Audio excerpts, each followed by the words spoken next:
Brace yourselves, Detroit. As the sun begins to set, two of Woodward Sports' brightest young stars will be taking the mic for a brand new show. Woodward Nights with Booner and Broder. The dog days in Detroit are over, and the boys are unleashed. Join in on the banter and hop on the bandwagon of the #1 night show on the internet. Tune into the Woodward Sports YouTube channel every weeknight from 8 to 10 p.m. Woodward Nights with Booner and Broder. All right, welcome in to the Woodward Sports Network. It is Woodward Nights, as always, with Booner and Broder. We appreciate all of you guys locking in with us here on a beautiful Thursday night, Broder. How you feeling today? Beautiful. I'm feeling beautiful. Red Wings are on. It was actually a beautiful day today. It was beautiful The outside. fellas in Honolulu Blue were at practice, just getting after it today, getting ready for the Chargers. It's And you a were there. day. I was. You were there videos. at practice. I was. Got to see some real nice quad stretching, some nice gluteus maximus stretching, some nice Sounds like a warm-up Harry drills. Potter term. What? Gluteus maximus. Yeah, that means butt. How cool do you feel that you're able to? I know in the preseason they have these open practices and fans, and I'm able to go, and I went with Jeff and Lucas and Gentry. Like, you're able to go to these practices, but you get to do it now when we all could only do it at the beginning of the year during training camp. It's like you can just go every day you want when it's open. Like, go ahead, brother, walk in. Can you bring me one day? Maybe. We gotta get you credentialed. Can we do that? Maybe. If I get credentialed, am I not allowed to criticize?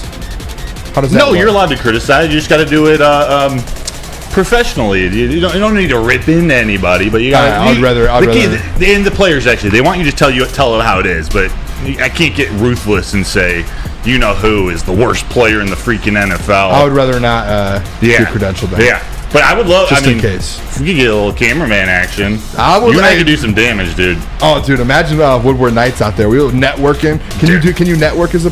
I try, but usually, like, I've got my phone on the thing. I'm just like, I'm taping. I'm trying to hold it still. I'm watching. I'm listening. I'm thinking of questions. There's a lot going on. Okay. What would you ask me? What? That's Booner. How does it feel to never lose? Hey, you know what? It feels great. Even when I lose, I win. End of story. All right, hey, welcome in. I don't know if that was a great question by Broder. We appreciate all of you guys tuning in here. We see more people piling in as we get going here. Make sure when you guys get in, hit that like button real quick. It helps the algorithm and push our new show. We are still the newest show here at Woodward Sports. Push that out and share it with a friend. Start telling people about this show so we can keep growing and growing. But shout out to all you who are here right now. Shift got nobody. Freddie fell 3-3. Coming to Detroit tomorrow. Peaceful Tim, Johnny V, Andrew Jones. Not the Braves Andrew Jones, the Woodward Knights Andrew Jones with a K. QT, Steve Lehman, Jordan, everybody. Thank you. We appreciate you. And we do. All of you guys. I did see here in the chat, nobody said, which Booner do we have in the chair today? There was so many in the thumbnail. That was planned, by the way. Was it? As a joke. Yeah, I got here a little earlier today, and Ryan was like, what do you want to do? I wanted to do, on one side, just a bunch of Booners, different Booners, not the same one, like facing you. Ready like Slim Shady? Ready for a battle, like a little versus battle, and then just one Broder. But that's what we settled on. And I think it's great. Great. One of the great thumbnail. Ryan kills it every time. Wow. So you took these pictures today? I did. Love it. Yeah, I have the same. I have my glasses. I only wear my glasses on Victory Monday, though. So Ryan is a legend. You and Ryan cooking this up are legendary together. Sounds like. All right, we have not a great Thursday night football game, but we do have a packed show for you guys. Thursday night football tonight. I'm guessing none of you guys are going to want to watch it, so everyone just stay here with us. It is the Panthers at the Chicago Bears. Ugh. Two of the three worst teams in the NFL right now. The Bears are actually favored by 3 because it's in Chicago. I think that's the only reason why it is. But Broder, this is a situation here. Yeah. The Bears kind of have to win this game, right? Because right now they have 2 wins and the Panthers have 1. They own both of those picks. And one of them is the Panthers. So if they want the Panthers to have the worst pick, hit the mic. It's like a weird situation. Yeah, so they definitely want to win. Unless you want them to win, so you have 2 picks at 2 wins. I don't know. But the Cardinals are at 1 win right now, and so are the Panthers. So if you want to stay in that race, I think the Bears are like, hey, we have to go out there and win this. We have to go win this game. Oh, I see what you're saying. Because the Panthers probably going to lose out. Yeah, I wonder if they'll tank Dell. I don't know. If they'll what? If they'll tank. Sorry, Tank Dell, Nathaniel. Oh, okay. Oh, yeah. This man. On What? Houston. What? Yeah. He's on Houston. He's a stud, too. I thought you were trying to talk. Okay. Who do you think's going to win this game, though? Let's go around the room real quick. It's an ugly game. Do you want me to go first? Yeah, do it. Then introduce the fellas and get their picks. I'm going to go the Chicago Bears. I just think they have to win this game for the Panthers to stay at that number 1 overall pick. You're at home. The Panthers, it's crazy to say, are way worse than this Bears team. The Bears team does have a little bit of fight in them. They've won 2 games. They've covered in a few. I'm taking the Bears tonight, though. As always, though, in the booths, we have Jalen in the TD booth and Nick in the sound booth. We've got the whole squad tonight. Jalen, what's your pick for this game? Are you going Panthers or Bears? Bears. Bears. Lockstep with that one. That was a quick answer, too. Nick, that gives me up? a little confidence. Let's go. I'll go against you, boys. I'll go with the number 1 pick in the NFL. I'm going Panthers over Bears, and the lock will be Panthers cover the 3.5, no doubt. I think both of these teams are bad, but Bryce Young's going to bounce back from the double pick sixes he threw last week. He's going to bounce back big. Big spot for Bryce Young on the road in the Windy City. He gets the win tonight. Hopefully. That's where I'm at with it. So, Bryce Young. What? And also, screw the Bears. Let's go. The Bears. The Bears. You see that thirst trap on the Red Wings game, by the way, just a second ago? That was very random. I didn't know. I'm picking the Panthers, though. Okay, 2 I don't versus 2. know. Yeah, let's go, Nick. Let's go. 2v2. Come on, baby. Jalen. Yeah, Dominate. baby. I just think, You guys don't want to be on the other side of me and Jalen. That's it. Oh, we don't? So, no, you don't. Okay. It's a fact. Okay. It's a fact. It's a weird combination, but a nasty. We win a lot. We both Jalen and win a lot. Booner. We win a lot. I think we'll take you guys on a mustache ride, you know what I'm saying? Oh my gosh. Come on, bro. All right, I don't even know if we want to talk about that game. Throw in the chat who you guys think is going to win that game. We'll be obviously keeping you guys updated a little bit with that. Real quick before we get going on some of these other topics here, though. Yes. Quick rundown. So you guys, the people, we are the show at the network of the people. That's kind of how I feel about this. Is we're the show for the people. Yeah, we get the nighttime, the degenerates, the loyals, the people that show up every day. We love you guys. And Denver, Blair, come on, man. I think there's shows that might say they're for the people. I think we truly are. I think we are the epitome of what it is for the listeners. And I do love it, chat. and it takes a lot to give props to BD, but I love how Neil incorporates the chat. He does a really good job. I do look up to that. Does a great job. Yeah, but does it seamlessly like throughout the show. That's where we're getting better at that. We want to. I'm slowly learning. Kind of hosting the show, it is a little tough. Like I've noticed within the last few weeks that I got away from looking at the chat because I'm so locked into my notes and hosting and trying to make sure things go right. We'll get better. Now I'm starting to get it a little bit down. But in the chat, this is what we have tonight for you guys. Tell them. Super Pack Show. There's a couple fun segments. 8:15. We're obviously going to break down a little bit of this injury report. Broder was in Allen Park. He also within that segment he got videos of some guys practicing. David Montgomery, Jameson Williams, Donovan Peoples-Jones. Yep. Got the linebackers, the cornerbacks. I tried to get several different position units today. Yeah, so you guys are going to be able to, mustache. on our show tonight, you're going to get an inside look of what Lions practice has looked like this week. 8:30, we're going to keep diving into this Lions-Chargers matchup a little more today, and then tomorrow we're fully in it. But we're going to talk about Dan Campbell versus Brandon Staley. Is it Brandon Staley, right? Yeah. Okay, for some reason, I don't know, when I said it didn't sound right. Brandon Staley, and as well as someone in the chat yesterday, can't remember who it was, talked about that matchup. Offensive line versus defensive line. We threw that in there for you today. Talk about that. 8:45. Aaron Glenn and Ben Johnson spoke with the media today. Every single topic, I promise you guys, that you guys thought in your head, I would love to ask Ben Johnson and Aaron Glenn. They were asked that, and I got 4 videos, 2 from each of them, and it was literally the exact things that you guys, I bet you guys have been wanting to know. Can't wait. David Montgomery, Jahmyr Gibbs, split carries. Broderick Martin was spoken about. Keenan Allen. Aaron Glenn talked about maybe possibly staying in Detroit to build a winning organization. So that's at 8. That one's I'm excited for that. 8:45. 9 o'clock. We're going to go off on a few people here. Amon-Ra St. Brown just keeps getting disrespected around the NFL, so we're going to dive into that. We're gonna let some people know and check a few people. Let them know. Let them know. Yes, and then 9:15, we're going to talk a little bit about Ben Johnson's future. Not Aaron Glenn, but Ben Johnson's future around the league.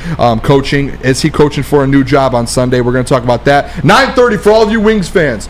we're going to break down this Wings game, talk about the Wings a little bit, 940 Pistons, and then mailbag as always. Can I say something, Booner? Yeah, that was a lot I went through. No, that was phenomenal. I just saw it. We have a teacher doing a that. first-time chatter, R.A. Brown. He says, hi, first time here. He or she, R.A. Brown, hi, first time here. Smiley face, a wave. Thanks for coming. Thanks for joining. If anyone in the chat could just welcome R.A. Brown. Welcome. Maybe that's how we grow this baby. Thanks for being here. I hope you enjoy your show tonight. Small family. Shout out. Yeah, we're building a little family. It's We community. are. Right now, obviously, the Wings are actually on a power play right now. I believe they're in Detroit playing the Canadians, Montreal Canadiens. The power play is where they've actually struggled the last couple of games. Like, they were so good at the beginning of the season. They struggled. They got to get together. Yeah, they've been moving the line around a little bit. And a little tease for you guys, 9:30, we're going to dive into the Red Wings a bit more. Hopefully this game will be over so we'll know whether it's the result of the game. Also, what is this? What did you see? No, Peaselton asked me if I've ever written a manifesto to become the Detroit Lions head coach one day. I cannot confirm nor deny. We'll see. I do like building vacuums. Well, if Broder actually specializes in shock vacs. Shock vacs? Yeah, isn't it those big ones? Shop. What is that? Or is it shop vacs? I always thought it was shock. Shop vacs. Those big ones, they're Shop. like vac. big Oh, you like circle- drive them? Shop. No, it's like a S-H-O-P. big circle one, and you can like Shop It has vac. like a huge hose connected to it. So Shop you can vac. like I clean always out thought your it car was with shock. it. Like I kinda think I know pull what it, you're like, talking plug about. it in the garage. Learn So you like something new pull it every all day. with you. I think you And- can get liquids with it if I'm not mistaken. I think there was one in the was it the Land Before Time or no the Hungry Little Toaster, the Angry Little Toaster. There was a shop vac in that one scene. Shock? Anyway, Are you saying shock or shop? shop vac? He doesn't know either. I don't know. I think it's shock. Chat, think if it's shock. Anyone that knows, Shop I think vac. it's shock. Wet or dry vac? How about that? Yeah. Another tease as well. The Pistons, obviously, brutal loss last night. We're going to talk about them at 9:40 a little bit. Dive into that Sweet. loss because we were sitting here watching it. It was brutal. Also, want to tease Jaden Ivey. There's a situation going on. There's kind of two sides to it. I don't know if anyone saw that, whether or not he's sick or. He didn't travel with the team. He's been away from the team for 4 days now with some sort of sickness, and I don't know. We'll talk about it a little bit and dive into it. Maybe some people in the chat will have a few things on that and some questions. Broder, Yes. I have this graphic. Jalen, if you see the one there that has the Detroit Lions Super Bowl, I believe it was CBS. Look at this graphic. I wanted to show this on the show to start. Will Brinson from CBS Sports. He did his prediction for the Super Bowl. And there was a couple people in CBS who did it. Look at that matchup. Bro, this is my kind of guy. This Shut is up, all the. Remember at the beginning of the season, and we don't need to get into it, but the Pete Priscos of the world, the Yes. Lions haters. I love seeing that prediction. And remember the last time we played the Jaguars?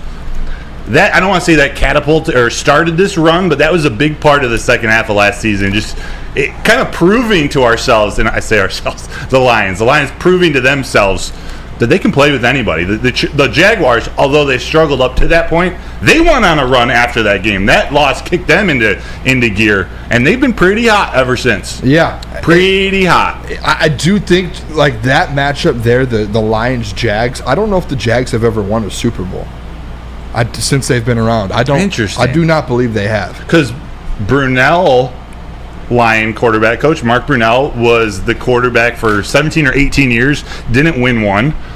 He did win a Super Bowl with New Orleans as a backup. Okay. Yeah, so the Jags I don't never know have. before, yeah. Yeah, the Jags never have. So the Detroit Lions and the Jacksonville Jaguars, 0 Super Bowls between the two, and he has picked them to match up in the Super Bowl. And the Detroit Lions, your Detroit Lions, to win the Super Bowl. I love that. I love that. Imagine that game, how hyped that would be. It would actually be an exciting Super Bowl like that. You couldn't So many ask for. viewers. That would be one of the better games you could pick. And what the Lions do need to do, they need to take a page out of the Jaguars' book. What was it, like 2-3 weeks ago? They finished their stretch of 3 games in 15 or 16 days? Like 2 were in London. Then they came back for Thursday Night Football against the Saints. Lions now have 3 in 12 days. It might actually be 11 days, but they have 3 coming up. So. The Jaguars won all 3 of those, and that got them back on track this season. I believe they were 1-2 to start, and now I don't think they've lost since. So this is what the Lions need to do. They need to use this stretch. They're healthy. That bye week was huge. We're going to hear from some of the players today. This run needs to happen now. This is what sets up the rest of the season. What puts you in position to be strategic with however you're going to rest players or get your team healthy going into the playoffs. So the Jags played 4 games in 21 days. or 20 days or so, something like that. That's a lot. That's nuts. Yeah, I think this next stretch for the Lions, like you said, you have 3 games in this little stretch. Go 3-0. Yeah. Go show kind of the whole National Football League what it's about and what your whole team, organization, all of that. The video that Aaron Glenn's we're going to show a little bit later, beautiful video about building a winning organization. The league is saying show us, and the Lions are about ready to answer that question. I feel it. I can feel it. I can feel it down in Allen Park, too. We're going to talk more. I'm excited. Today's a good day. Before we do, though, go to break, let's go over just a minute or two. Okay. Tigers news. Do you want to break that? No, let it fly. I just don't know how to pronounce the guy's last name. Oh, I got you then. Jason Benetti. The Tigers named Jason Benetti their new, let me make sure I get this title, their new play-by-play broadcaster on television. Welcome. He's been with the White Sox, I believe, for the last 7 or 8 years, and I got to read more into this story, but I heard his reason why would you leave and come to Detroit. He's from Chicago. He says the Tigers are committed to putting on like an all-time broadcast. I don't know if they're going to revamp what they're doing or what, but there is something compelling to draw him here. I'm pumped. And he still does college football, or he still has some other commitments. So you want to finish this? Yeah. So basically, he's going to do a minimum of 127 games, I believe. And when that does happen, I want to ask you this question real quick. Yeah. I'm not a huge baseball guy. I'm slowly learning. Yeah. Dan Hasty, where does he fit into this equation? Is he going to get any opportunities here? I don't know. So I know baseball. I don't know like the ins and outs of the broadcasting, politics, and jobs. I do know Dan Dickerson is tentatively or officially supposed to fill in on TV on those games that Benetti can't. Hype. So people are excited about that. There are a lot of people who wanted Dickerson to do the TV, but it seems like a win all around, except for Dan Hasty. Dan Hasty has been on the radio call for the Tigers before. Mm-hmm. So maybe when that happens, he goes to radio. That was my thought. Yeah, that's why I asked you. I thought maybe is that something that Dan can do? Maybe he goes to the White Sox. Maybe he does. They have a job opening. I hope he gets a spot there. Yeah, he's great. When the first thing I thought of when I saw the report today, I was like, oh man, Dan. And then I went to Dan's profile and he like tweeted out and was like, Jason's one of the best in the industry. So like, those guys have a lot of respect for each other. You can tell this from talking to Neil. Like Neil will go at just about anybody, but they got a family of the voices, the people that put on the shows and radio. It's especially baseball. Like. That would be tough. 162 games all over the country. Yeah, that's tough. That's a lot. Shout out that's huge from the Detroit Tigers making that move. But when we come back, we're going to talk about injury reports. We have some film for you guys from the practice, not like Connor Stalions type films, like legal film. I was allowed to be there. Yes. So. Nick, tell us about Big Boy. Yeah, Benetti's going to be great in Detroit, unlike the Red Wings power play right now. Big Boy, wintertime in Detroit is always better with comfort foods from Big Boy. Try the veal parmesan or the new Southern Comfort Chicken Bowl. You guys are unmuted. How about breakfast? The stuffed potato pancakes are back. The classic lumberjack or Santa Fe Garden. Also, new apple pie hotcakes are too good to miss. Top it all off with the new gingerbread shake for dessert. Stop by your local Big Boy today. Woodward Sports' own Tom Mazaway and Sam Stick Day will be hosting our Lions postgame show after every Lions game all season long. Tune into the Woodward Sports YouTube channel for his hot-off-the-press takes, game analysis, and Kool-Aid sipping celebrations. You won't want to miss it. Join Maz, Stick, and special guests each week immediately following every Lions game, exclusively on the WSN YouTube channel.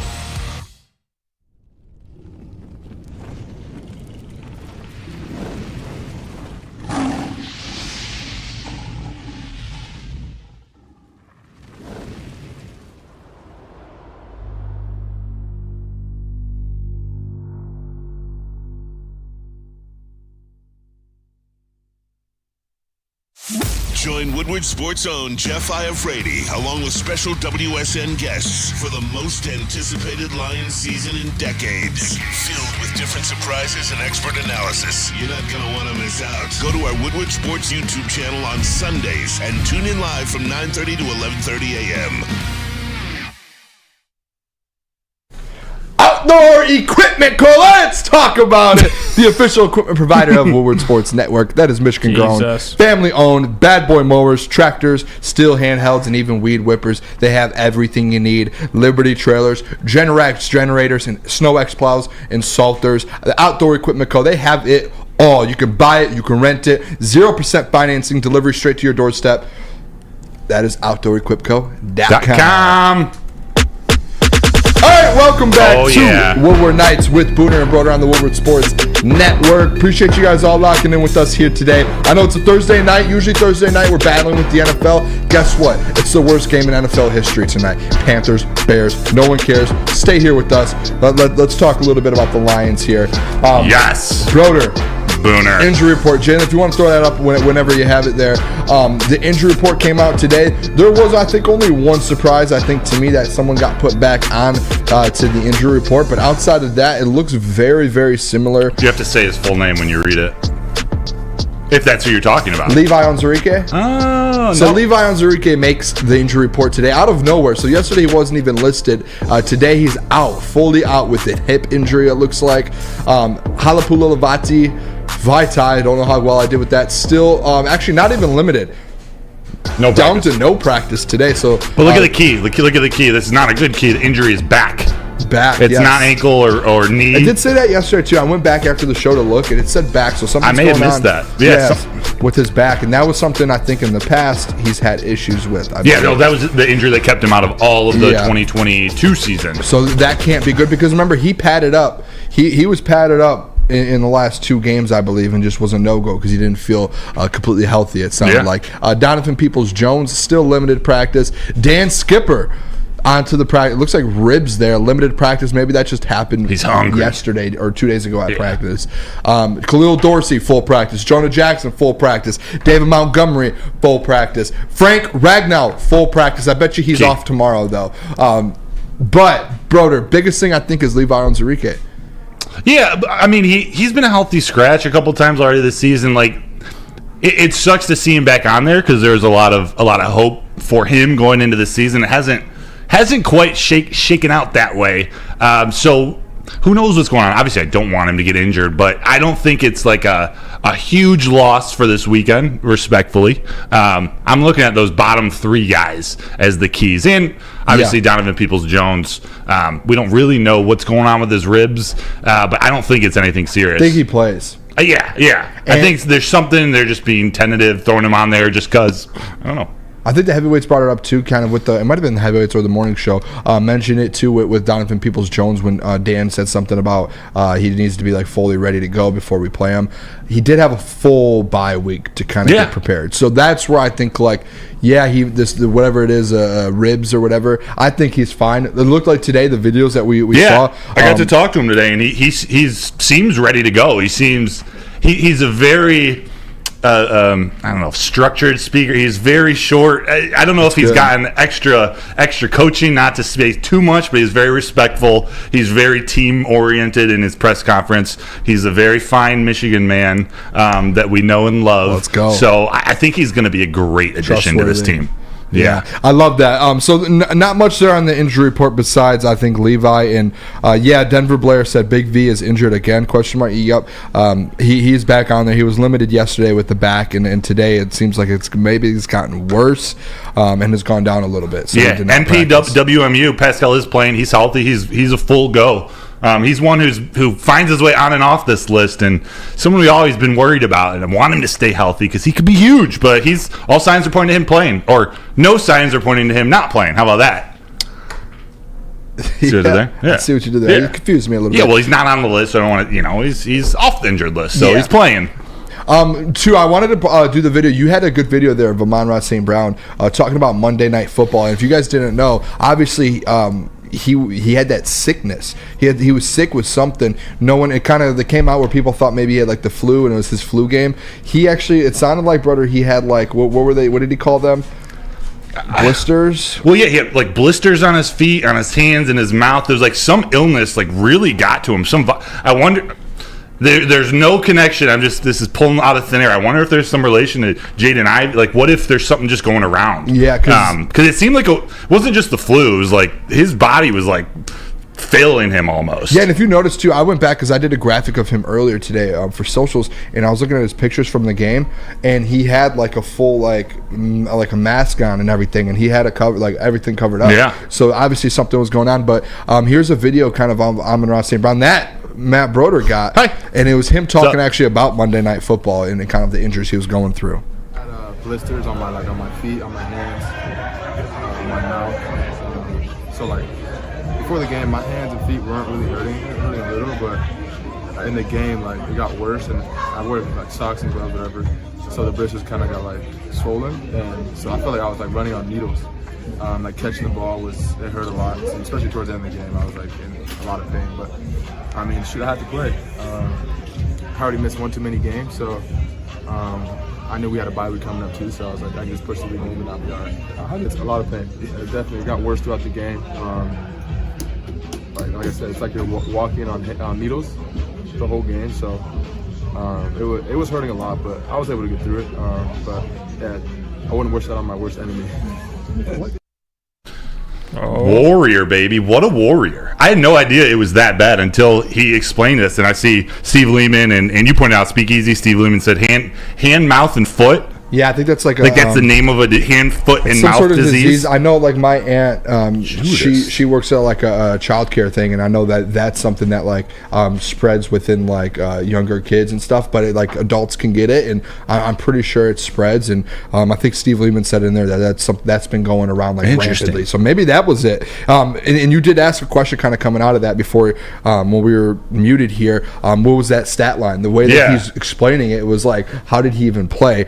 He had 6 receptions for 108 yards, and his longest was 44 yards. So he went out there and balled out. So dominated. I can't wait to talk about him more later in the show. Yeah, I'm gonna go off. Yeah, I think I'm prepared. Get off, Booner. I will. No, but it's interesting. There hasn't been any other illness, sickness like that. So and everyone seems healthy in the locker room. So it doesn't. Fingers crossed, nothing spread too rampant, at least in that locker room. Yeah. So that's good. Now, let's get into these practice videos and the Donovan Peoples-Jones thing that you got too, because we have about, let's say, a couple more minutes here. Let's just go through those because the people probably want to see what's going on at practice. Okay, you want to do that first before Amon-Ra and DPJ? We'll do that because DPJ's in it. How about those little wide receiver hands drills they were doing? J-Mo starts this off looking good, snaps the ball right out of the air. Check this out.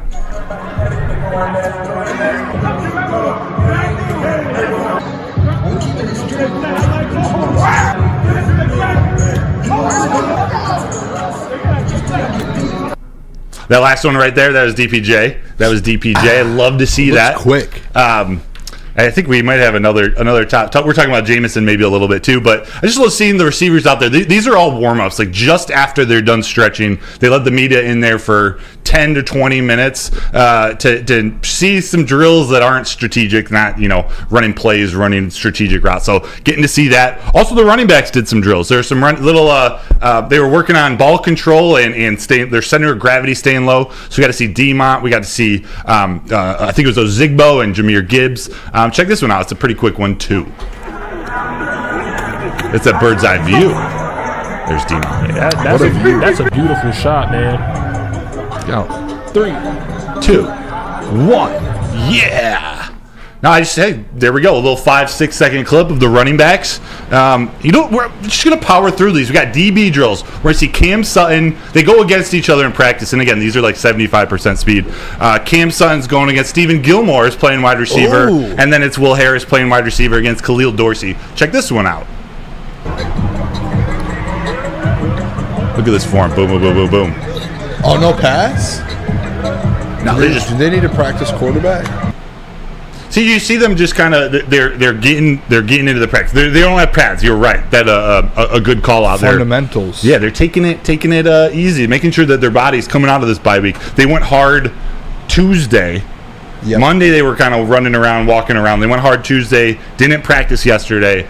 My guess is they'd have another 80%, 85% hard practice tomorrow. Last one to show, linebacker drills. We're going to get to see Alex Anzalone, Derek Barnes, and I believe the newest member to the 53-man active roster, Trevor Nowaski, comes in last. Also, there's a cameo from Tracy Walker somewhere in here. When you say comes in last, like not last place, right?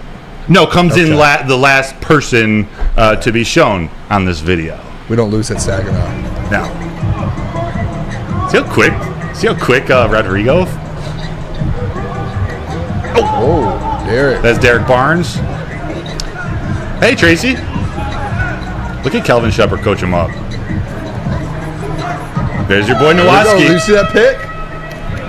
They're practicing their little touchdown dance. So there's a couple clips from practice. What do you think about that, Booner? I thought it was great. I like seeing these guys out there kind of just one thing Dan Campbell talks about, it comes like when you guys get to go in there, is like he's like, let's just get back to the basics sometimes and just work on things like that. I'm sure they do that every day, but I don't, not much outside of that. The wide receiver ones, I like seeing Donovan Peoples-Jones out there. Yeah. When we come back, actually, I know we were going to do Chargers, Lions, but when we come back, let's do that Donovan Peoples-Jones video with Amon-Ra St. Brown, because he talked about it, and Donovan Peoples-Jones, Broder spoke with. This is all stuff, too, that you really just get, I feel like, right now on our show, because it all comes out later in the day, because all of the stuff's at like 4 o'clock. So yeah, you guys are getting this on our show. When we come back, we will do that for you. Let me tell you guys real quick though about the Lions post-game show. Tell them, Booner. That is directly after every single Detroit Lions game. It is the Woodward Sports Lions post-game show hosted by Maz and Stick with weekly special guests. You have a lot of different people, Woodward Sports personalities hopping in and out there. It is a great show to do. They do call-ins, so if you want to call in, you guys can do that. It's a great show, though. I always stand over there and listen to it. That is on the Woodward Sports YouTube channel right after every single Lions game. Yeah, but let me tell you about Mark White Real Estate, because when buying or selling real estate, flexibility and control over the sales process is key. So sellers, you're able to cancel your listing agreement at any time for any reason with no penalty. It's amazing. It's what you can do with the Mark White & Associates minute-by-minute listing agreement. Visit markwhitesells.com or call 248-290-8242. Again, markwhitesells.com, where flexibility meets success. Since the dawn of moving people, Chevrolet has led the way. The world of transportation is changing. At Feldman Chevrolet, we are leading the charge forward. With every electric vehicle, every mile traveled, one Feldman at a time. The company that puts more Chevys on Michigan roads is now the #1 name for Chevy electric vehicles. Now, coming to Woodward Sports, Woodward and Main Street, the Woodward Sports Network Detroit Lions show. Catch Gabrielle D. Phillips, Matt Broder, and Terry Foster for all the latest news on your Detroit Lions every week. Only on the Woodward Sports Network YouTube channel and woodwardsports.com. At work and at home, we're there with smarter security solutions. Featuring complete automation with customized alerts and more. For over 90 years, we've been the company that's been counted on to protect what matters most, all with personalized service and care. Right now, for a limited time, receive a free video device plus free installation with a new home system. Guardian Alarm. We protect Michigan. Just in time for football, Glorious Cannabis is dropping a new ice water bubble hash infused pre-roll called Honolulu Blue. It smells so good, it's like the whiff of the first playoff win in 31 years. It's a gassy, aggressive strain named in the honor of Detroit football. If you haven't had one of these ice water pre-rolls, you are missing out. So smooth. Find them at Dispo Dispensary for 25% off. Check them out online at www.gloriouscanna.com. And welcome back to the Woodward Sports Network. It is Woodward Nights with Booner and Broder. As always, if you guys can for us, hit that like button. Helps out on the algorithm. Let's do it again. Let's beat the heavies out with likes again. Please, We're gonna chase down some people here. We're going for. We say it all the time. We're coming for #1 Morning Woodward Show. I love you, Jeff. Jeff was in here yesterday. Shout out. But remember the Nelly song #1? Nelly and the St. Lunatics? I'll listen to it tonight. Send it to me. Banger. I'll listen to that tonight. Deal. You want to play that DPJ video real quick? Yeah, so let's get into that. Yeah. We'll push everything back a little bit. Let's get into this DPJ stuff because Fresh Weapon here in Detroit. Detroit's own Donovan Peoples-Jones. Broder, I know you got a couple videos, 2 videos actually. I do. In regards to him. Well, I guess we'll play them both. Let's start with just the Donovan Peoples-Jones video. This, I believe, was his first ever interview here as a Detroit Lion. He gave us about 5 minutes in the locker room, and here's like a couple highlights, some of the better things he said. Blessed to be here. I'm really truly blessed to be in this position, in this building, these teammates and my coaches. It's amazing coaching. I love everybody here. I'm trying to focus on honing in on the plan that they already have going on here. I just think I'm unique. Guys, it's definitely a special group. I like everybody so far. I like everything that's going on so far. Love Coach Randall Love. So I'm blessed to be here. Definitely think I bring a unique skill set to the group. You can see he's very focused. I think he's just hiding contain. His excitement is being contained inside. He teed up for real, Broder. Yeah, to go from the Browns, who are actually having a decent year for what they could have done this year. Their defense has been sick. He wasn't really involved in the offense. He's now coming to the top 5 offense with Ben Johnson running the show. Jared Goff, Mr. Accurate. 850 yards last year. Don't forget what he did last year with the Browns when he was on a legit offense and had guys to be able to do something. Like, you're going into a top 5 offense. Not saying he's going to be Josh Reynolds or Amon-Ra St. Brown, but when Marvin Jones left, you have a void there. The way J-Mo hasn't been, you have to fill a little bit of a void. Take that pressure off J-Mo. I keep saying that. That's like my biggest thing with this. I think he's going to end up making a difference when this team comes down to it. Yeah. In the long run, Jalen. I say he's in his backyard. You know what I mean? Like, and that's the homie. He's back home. Fun fact: I'm pretty sure he's played in Ford Field more times in high school than in the NFL. That's like because Cass Tech was always in the state championship. Wild. So, DPJ's back home. Back at where he won the state championship, so it's gonna be fun to see the guy play out for real, man. I hope he ends up being that wide receiver number 3. And by the way, too, breaking news: 1-1 Red Wings. Let's go, baby! Let's go. Is that a Red Wings goal? That was a Red Wings goal, 1-1. That bounce off his back? They're reviewing it though right now, so I don't know. Michael Rass, baby, the Rass Master. We'll Let's see go, what happens here. I'll keep you guys updated Love with this it. review. I do think DPJ is going to be an asset to this team. He's about 6'2", 6'3". I think he said 210.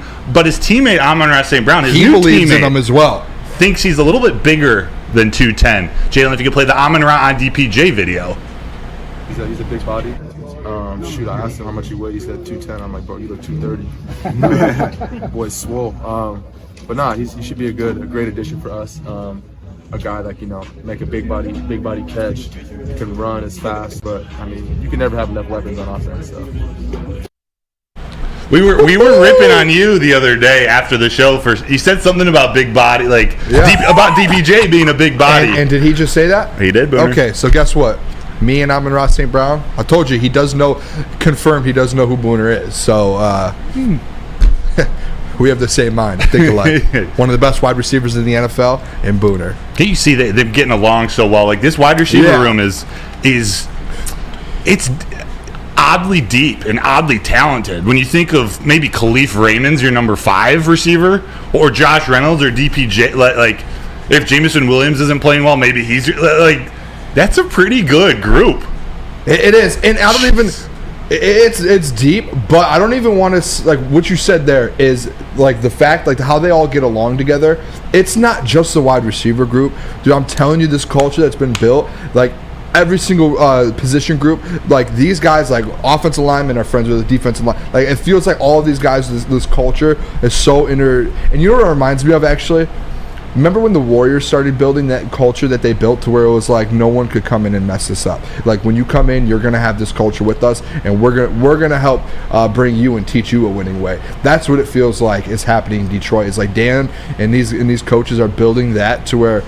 Everything is positive out of these guys, and they all have these like relations. I love it. Yeah, it's no more Monty Ellis, Steven Jackson, Baron Davis, and now it's Steph Curry, Klay Thompson, Draymond Green. Those guys. What a great analogy, man. Very nice. Yes, that was a good one actually, Booner. Thank you. I think with DPJ here coming back to his hometown and everything, I expect 2 big games in that Chicago game, and then on Thanksgiving.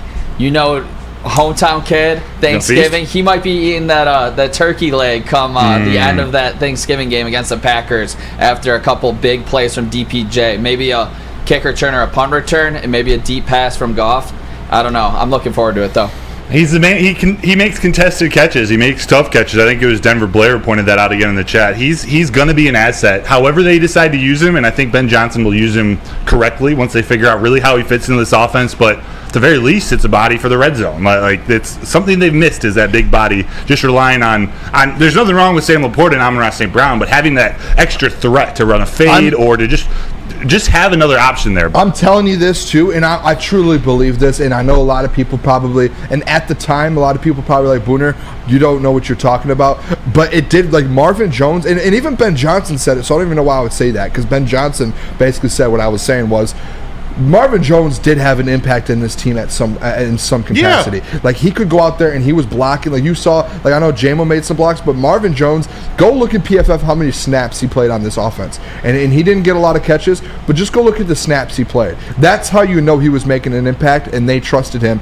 Just looking at how many snaps they had him on the field. Yeah. Because in run block, when they just needed him out there just to maybe be a decoy, he was able to do that as a veteran to take up that space and dominate, right, and like do it at a high level. I think when he left, Antoine Greenfield in for a little bit, and as a rookie, it's like, okay, that's a big difference to me. He maybe have some talent, and maybe even be more talented at this point in his career, but the on-field reliability to be in the right spot, to make the right block 100% every single time. And I think DPJ, I think he's that guy. Yes, I know he's only in his 4th year or 5th year in the league, but contract being year. there, he has that experience now. He had an 850-yard year. He's learned all these different things. Now he left Cleveland, and he's like, all right, I'm going somewhere where we're going to win. I'm going to be a part of a good culture. Back home, just to put the cherry on top, like he's in a very good spot. I think you're going to see him kind of form into that maybe wide receiver number 3 spot, and then potentially him and JMO kind of go back and forth with that. And that's how I'm looking at it, and that's what Josh Reynolds at too, by the way, as well. So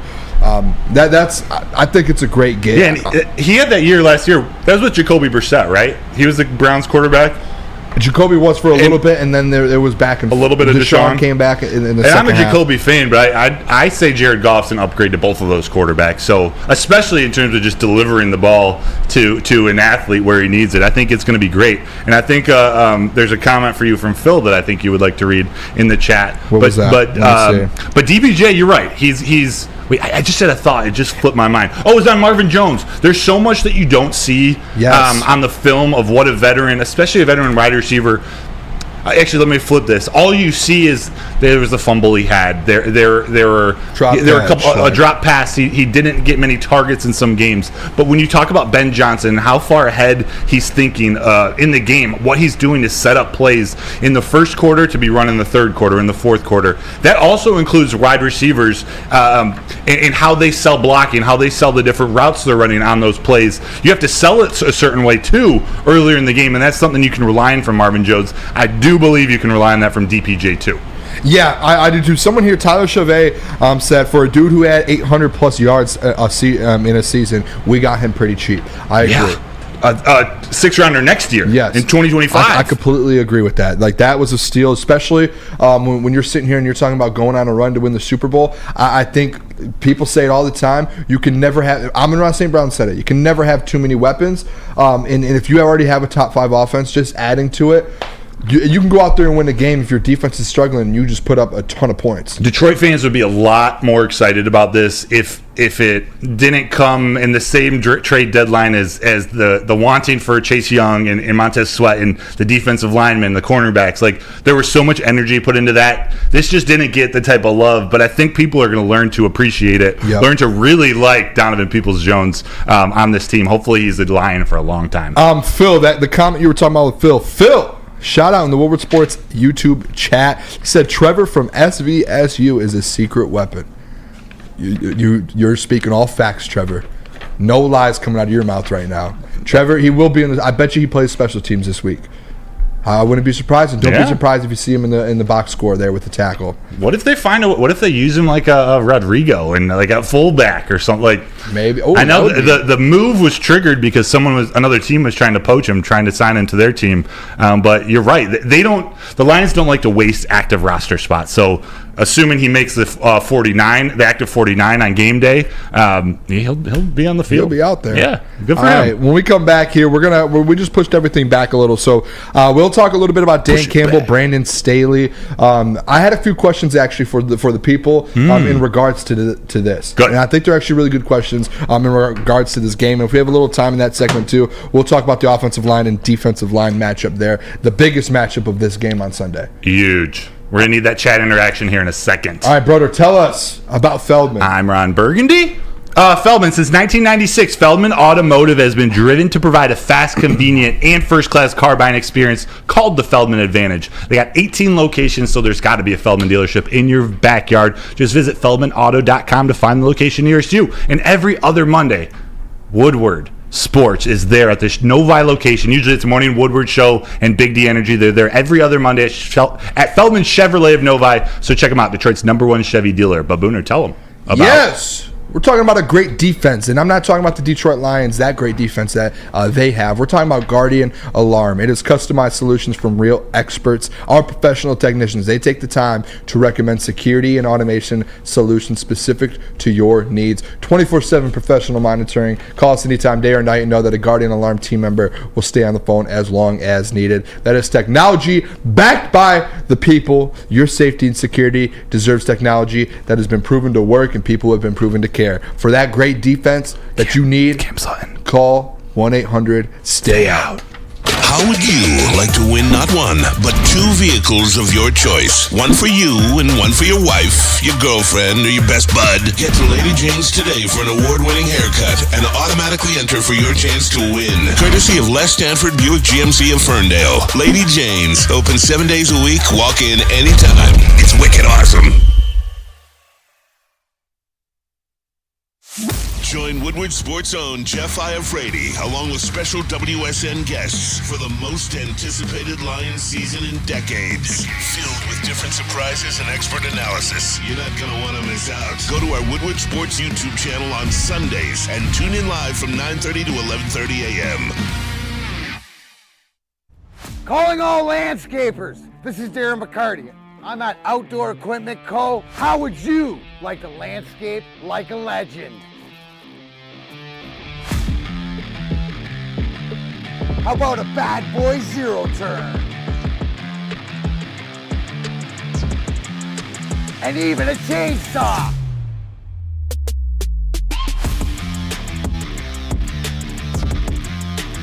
And even a weed whipper. Whether you landscape for your job or landscape for fun, get all your equipment from Outdoor Equip Co., the official equipment provider of Woodward Sports. Michigan grown, family owned. OutdoorEquipCo.com. For over 60 years, Fairway Packing Company has provided Michigan's finest restaurants, hotels, and casinos with the best meats that you could ask for. Prime beef, Wagyu beef, dry-aged beef. You can experience the Fairway difference for yourself today. Just visit their steak shop in Grosse Pointe Woods for grab-and-go steaks or order online at fairwaypacking.com. All right, welcome back to the Woodward Sports Network. I almost said YouTube Network, but it is Woodward Sports Network. It is Woodward Nights with Booner and Broder. We appreciate every single one of you guys that are locked in with us here tonight. Make sure you guys hit that like button for us. Let's get over to 75 likes by the end of this next segment. I would really like that. Would really like that. That was a pun. Please. A dad joke. Oh. Yeah, see what I did there? You know me better than I know myself I'm starting to learn a little bit about you here, Broder. Oh. Well, we're learning. All right, let's do it. Dan Campbell versus Brandon Staley. Broder, I put down, this is actually an interesting question that I kind of want to pose here. You're going into this game, and it's two pretty well known. Obviously, all of your coach in the NFL is well known. But Dan Campbell, they're kind of opposite directions right now in their career, in their path. Dan Campbell taking the Lions to kind of somewhere they haven't been in 40 years. And kind of right now, halfway through the year, he's trying to take that next step forward and prove that, hey, we have a team that can go win a Super Bowl. And then Brandon Staley's kind of on the other side, fighting for his job. Every single loss and win is going to count towards his resume at the end of the year, whether or not he gets fired. I know last week you actually mentioned if they would have lost that Monday night game the other night, you think that if the Lions win, that he would have gotten fired after the Lions game, which they ended up winning. So I think it saved him at least a couple more games. My question is, and in the chat here, And Jalen, can we throw a poll up with this one as well? My question though is it more important for Dan Campbell or Brandon Staley to get a win here on Sunday? Because Dan Campbell is sitting there not fighting for his life or anything, but they're out here. He has something to prove that he wants to prove. Like, if he loses, what happens again on Monday in the media? Everyone's going to go at Dan Campbell and then the Detroit Lions saying they're frauds, right? And then on the other side, Brandon Staley, if they lose, guess what's going to happen? Brandon Staley should be out. Brandon Staley should be out. That's going to be that's going to be the conversation. That was kind of what I wanted to pose was, Broder, who do you think has the most pressure on them to win this game? Who is it more important to win? I already have my answer here. I put it down. So I'll let you go first here, and I'll just react to that, and then I'll get you guys mine. That's a great question. Like, a little more thought-provoking than I expected. Booner question of the day. Yeah. I do think it's Brandon Staley. Both from a season standpoint and a job security standpoint, I think that he needs as much momentum to keep his job as possible. But also, for their season to stay alive, their schedule isn't so hard moving forward. They got a couple layups. They got the Packers, they got the Patriots, the Broncos twice, the Raiders. They do play the Bills and the Chiefs and the Ravens, so that's tough. So they need this win. If they don't get it, I think that moves them a game or two under 500. Yeah. It's an issue for them. So I think it's more important for Brandon Staley. I think it's an important game just in the grand scheme of things for Dan Campbell to go to LA and beat the Chargers. But I don't think this game means as much to the season and to the grand scheme of things to Dan Campbell this year. So I'm gonna go with Brandon Staley. All right, I might then in that case. We did throw the poll in there, so make sure you guys vote. There's already 21 votes. Dan Campbell does have 52% of the votes. I'm interested to hear the other side because it's not like it's. I'm on the other side. You think it's more important for Danny Camby? And my reasoning behind that, I think this game is extremely important for Dan Campbell to win. And the reason behind it, well, not more important. I just think it's more than Brandon Staley because Broder, to be quite frank, Brandon Staley is getting fired no matter what at the end of the year. You think so? I think he is done. I don't know what he could do. There's no chance they go win a Super Bowl. No chance they go make a playoff run. They struggle. They're 4-4 right now. I think the Lions win this game, and they're at 4-5 heading into the last 8 games of the year. I just think with Dan he is the leader right now for Coach of the Year. Yes. He's taken this Detroit Lions organization and team somewhere like in the last 30, 40 years. We have not been there and came close to winning a division, or maybe once or twice. But with Dan, it's what happened the last playoff caliber team that we played, the Ravens. Blown out. This is kind of that next. I know they're only 4-4, but it's still one of those teams that has a ton of talent, and people are like, we're gonna base you guys off this game here. This is gonna be one of your guys' stepping stones. I think Dan has to go. You have to go find a way to win this game. You only have a limited number of games left in this year where it's teams that probably could be in the playoffs. You don't have a lot of them left. You have the Chargers, Saints, Cowboys. That's probably, and maybe the Vikings if they sneak in a wild card. That's it. Every single one of those games to me is going to matter, especially after 2 weeks ago you lost by 30 to the Raiders. I think it's like, all right, come on, Dan, go win the game go win a game that's supposed to be you're only a 2 or 3 point favorite, or if you're an underdog, go win one of those games because he's taking care of business on all these other games, Broder. This is the one where it's like, all right, Dan, you have to go get this one.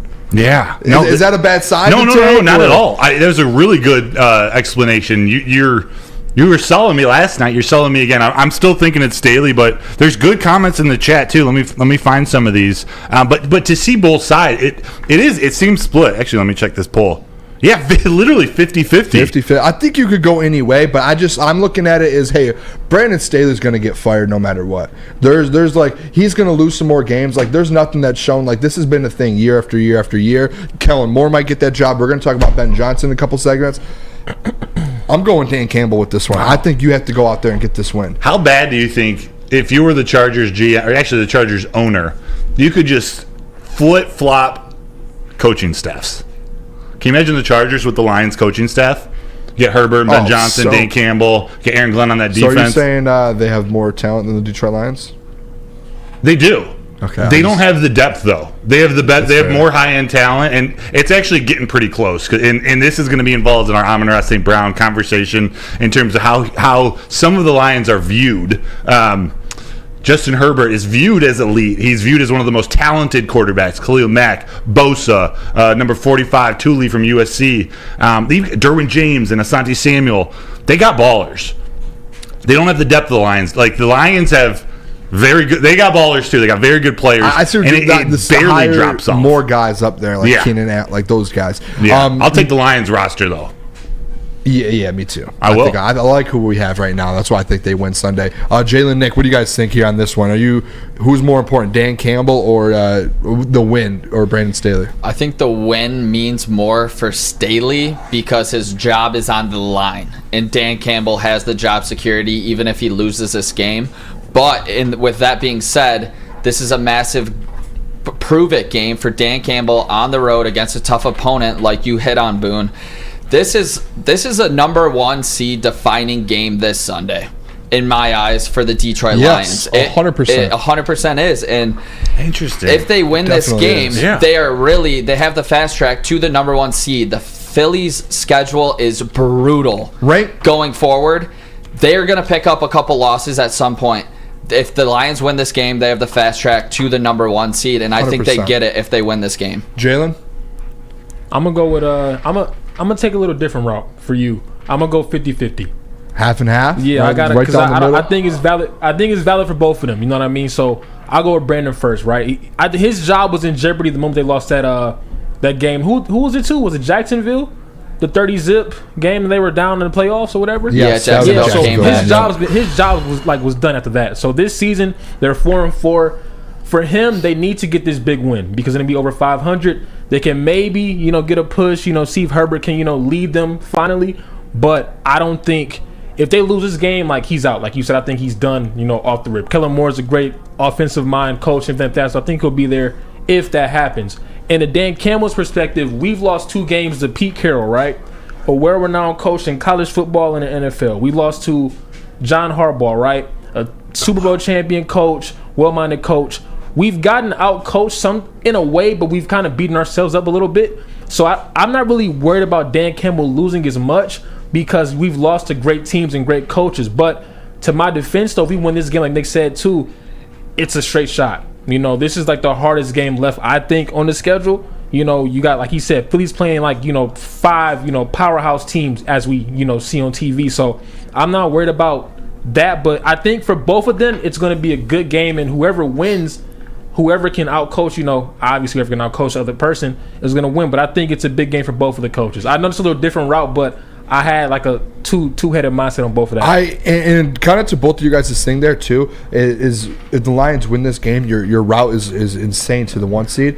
If you rank the teams left, like the hardest teams left, number 1 the Cowboys, number 2 to me the Chargers. Yes, easy. So if you win this game, that's the second hardest game that you have because you're on the road versus the Chargers. You check off the second hardest game in your last 9 games. Yeah.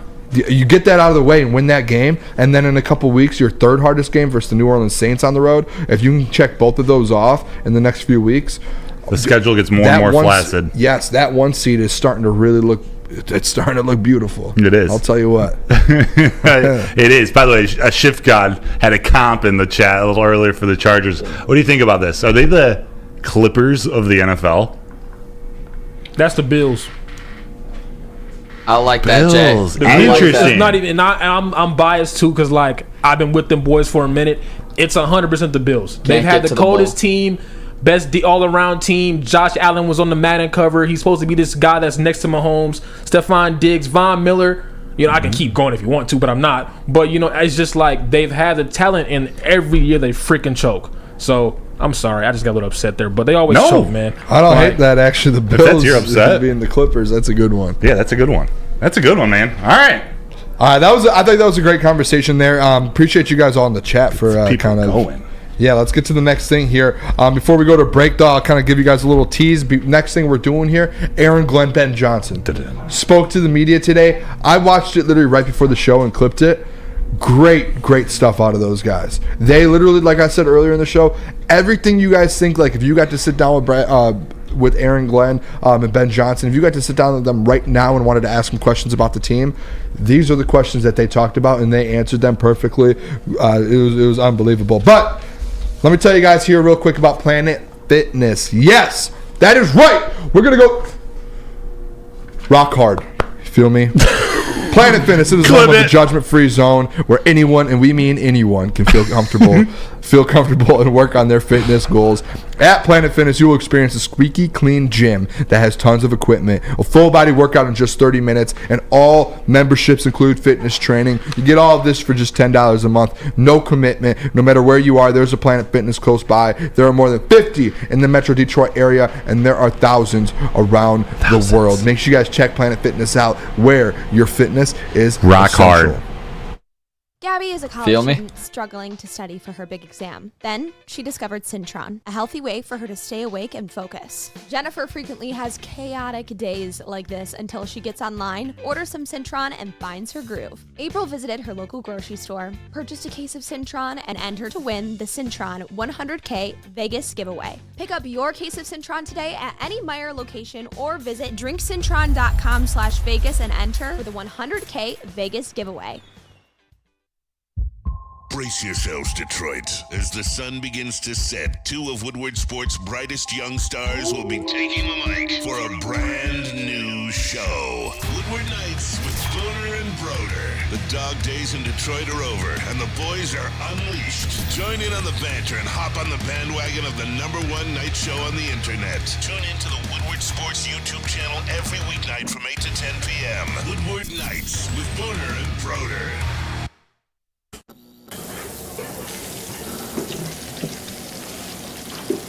Burgers and chicken sandwiches are taking over at Big Boy. Try our new pretzel bacon cheeseburger. Turn up the heat with Bob's Hot Chicken Sandwich. Upgrade those regular fries with our chili cheese fries or loaded baked potato fries. Hit your sweet tooth with funnel cake fries or Reese's chocolate peanut butter thunder cake. Load up on all your favorites today at Big Boy. When it comes to your pet, don't settle. Give your pet the best and head to Premier Pet Supply. It's hands down Michigan's best pet store. They're family owned and operated for over 30 years. They got 13 Metro Detroit locations, over 60 brands of food, lowest prices, and curbside home delivery. Premier Pet Supply. Give your pet the best at www.premierpetsupply.com. Hoorah. And we are back! It is Woodward Nights with Booner and Broder on the Woodward Sports YouTube channel, woodwardsports.com, everywhere. We are there. We appreciate you guys locking in. Make sure you guys, if you haven't yet, hit that like button. Let's get to 75. I see we got about 100 people in here. Let's get to 75 likes here in the next 30 minutes or so.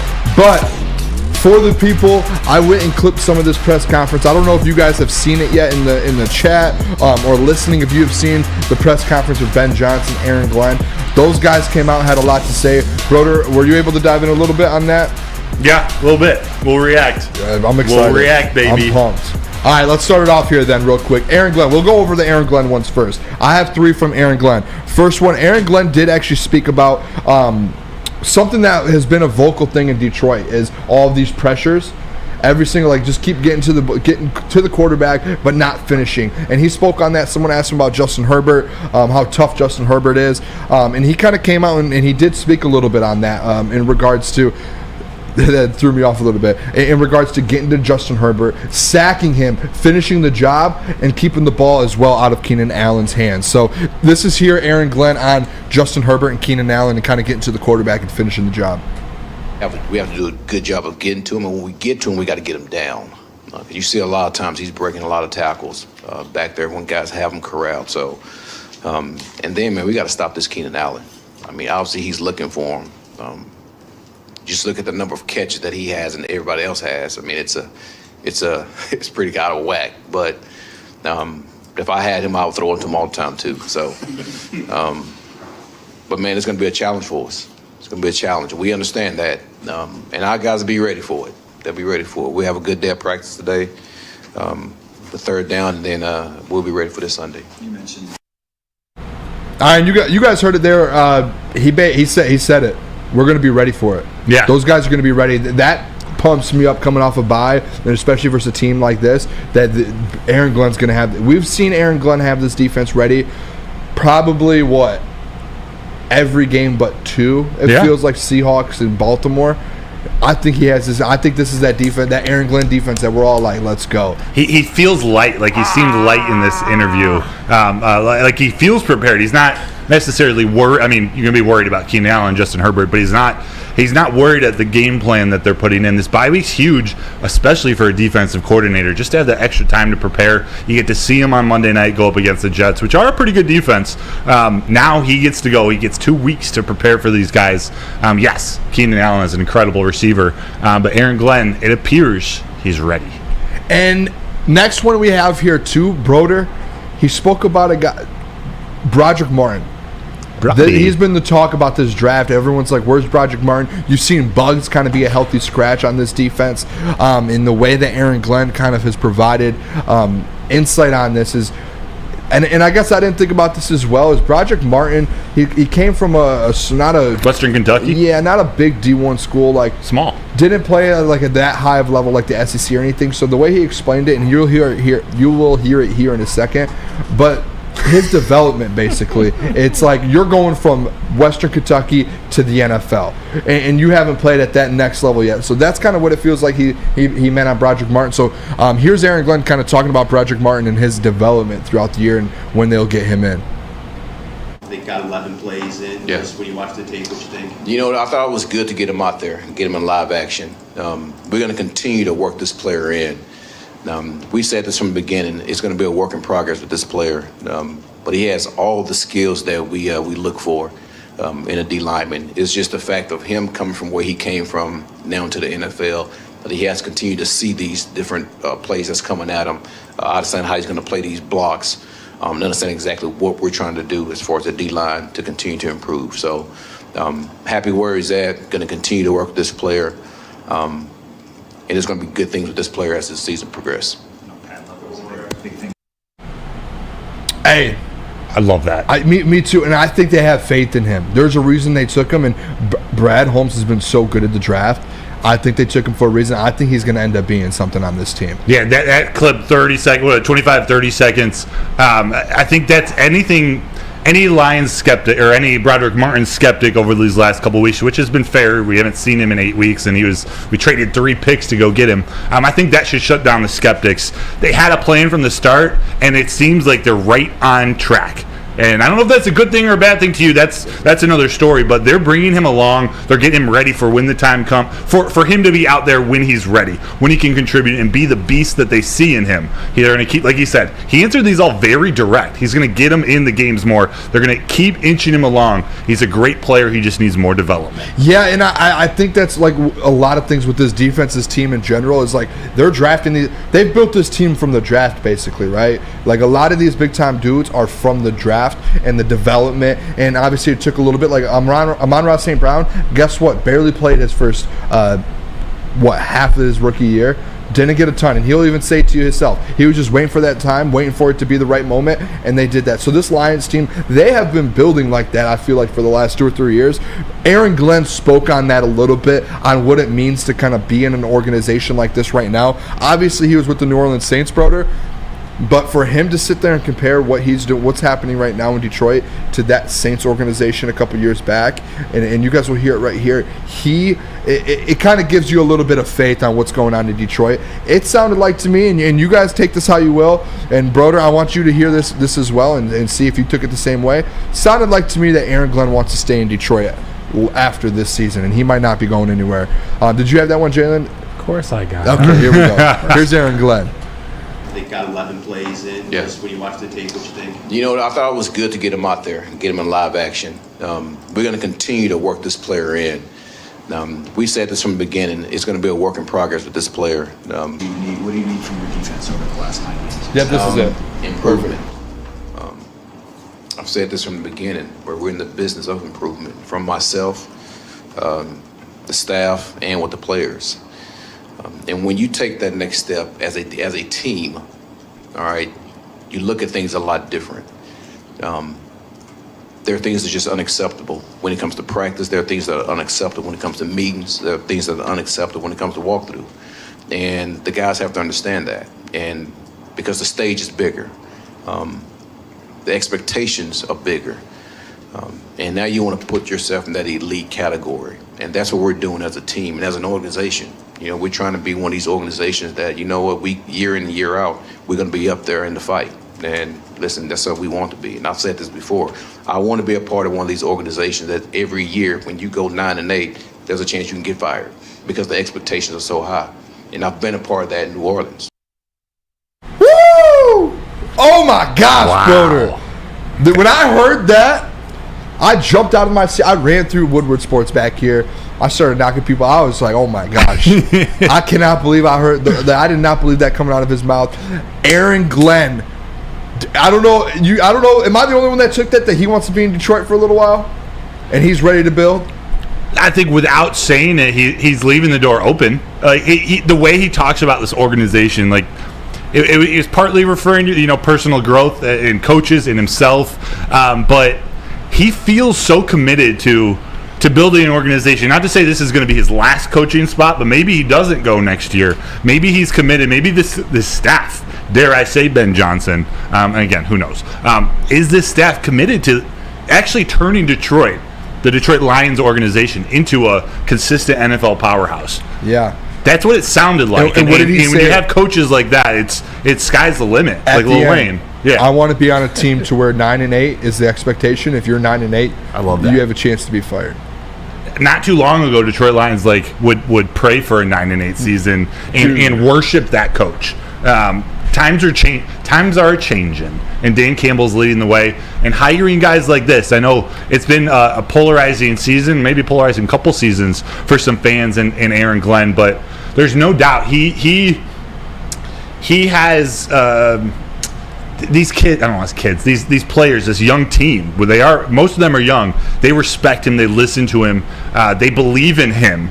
And that's all you can ask for in a defensive coordinator. Now it's time to put it to test this rest of the season, go on a little playoff run. We're going to see a lot from Aaron Glenn. He should have the best defense for the rest of the season, maybe until the Cowboys game. We'll see where they end up. But they should dominate. Yeah. I do believe that. Switching sides here, offensive side. Switch. Ben Johnson, the one, the only, who we've just talked about, and we actually have a segment on him.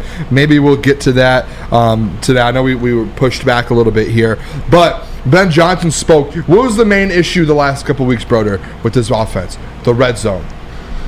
I think if you really broke down this offense, Ben Johnson, he did speak a little bit about the red zone. He didn't really give an answer on how he's going to fix it, but he did kind of address it. So here's Ben Johnson on the red zone struggles here with the Detroit Lions. I think we all know red zone hasn't been what it needs to be, particularly the last 3 games. Something that we brought to their attention. They're aware of it, and so certainly tonight we'll come up with a good plan, and tomorrow will be our red zone day, and we can tackle those issues. Red zone day tomorrow. You in Allen Park? Oh, yeah.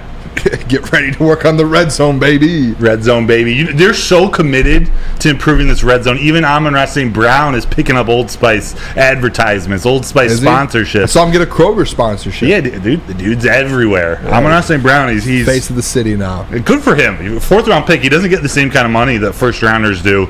He's as good as any of them. Go get your money elsewhere, bro. 100%. Last one here before we go to break, though. This is the big one. I know everyone in the chat. Hang on. Yep. We got a tie game. 2-2. Red Wings Canadians. What'd you say?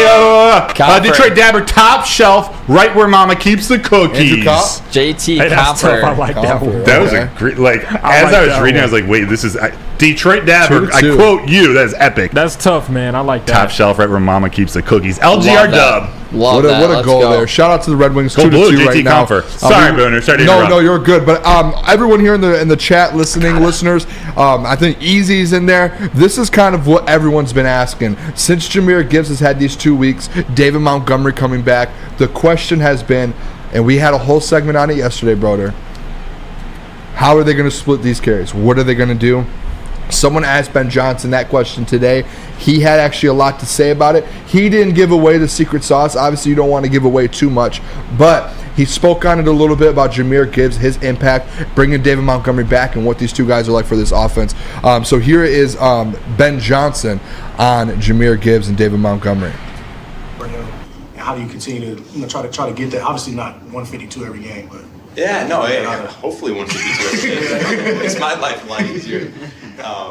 But no, I mean, he's done an incredible job breaking tackles. Heck, that was the first game of the season against the Chiefs. He's an explosive player. It's exactly what we saw on tape, and the player that we were looking to draft.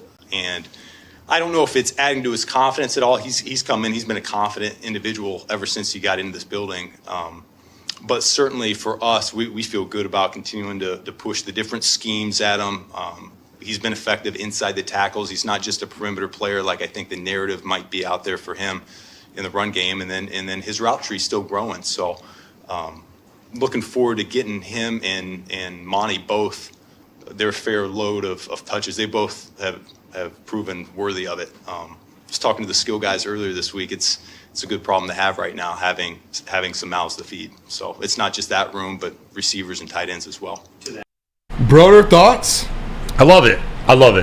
I know he didn't give away much, but that's what you expect when you're going into a game. Yeah, and you can see how excited he is talking about, especially Jahmyr Gibbs, not just the split. So he's not like David Montgomery's coming back, and Jahmyr Gibbs is all of a sudden now relegated to his old role. I'll call it that. At the beginning of the year, he wasn't getting many touches. I think Ben Johnson, this is where, after this bye week, this is where his bag comes out. This is where he opens it. This is where he gets creative. This is where he tries, not necessarily trick plays, but this is where it all starts to come out, especially against a team like the Chargers. I think we're going to see a lot.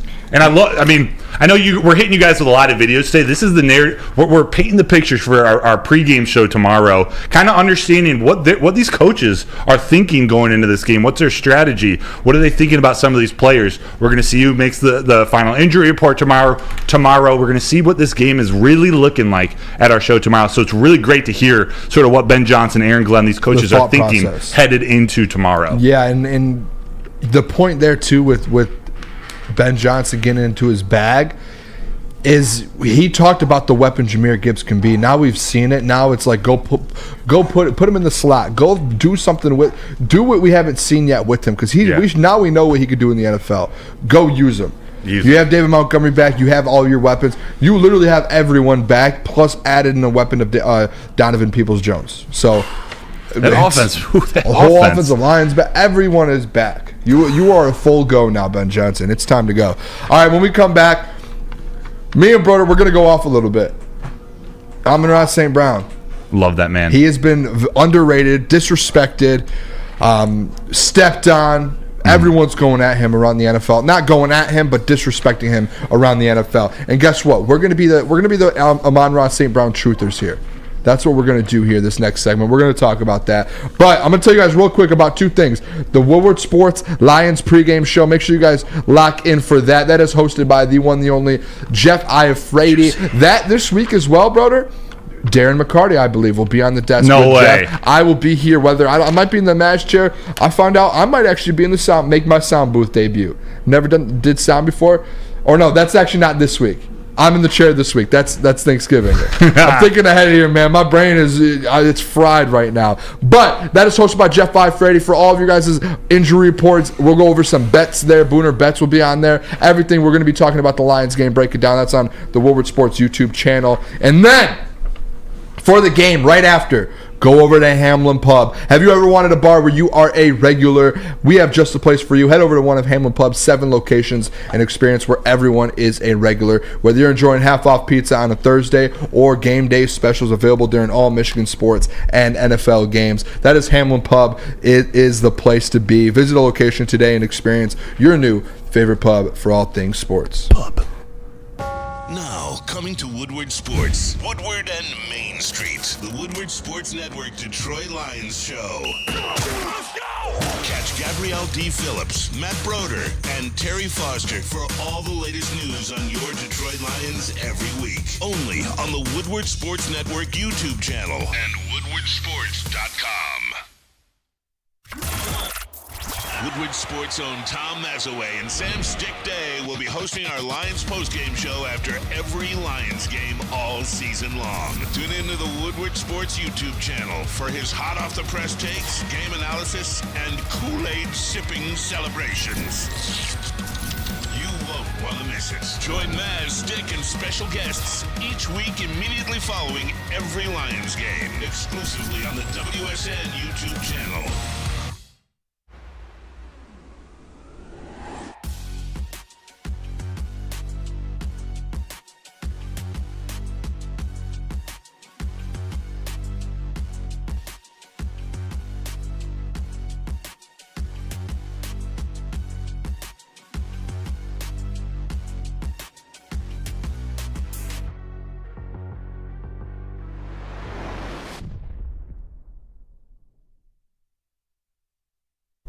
Do you have football on the brain? Well, fall ushers in college and professional football in this fall has already been awesome. It's also the perfect time to shop for your home and auto insurance. So do it like a pro with Swiss Insurance. They cover Woodward Sports Network, and they should be covering you too. So ask for Market Swiss Insurance today. Head to SwissINS.com or call 248-800-4177.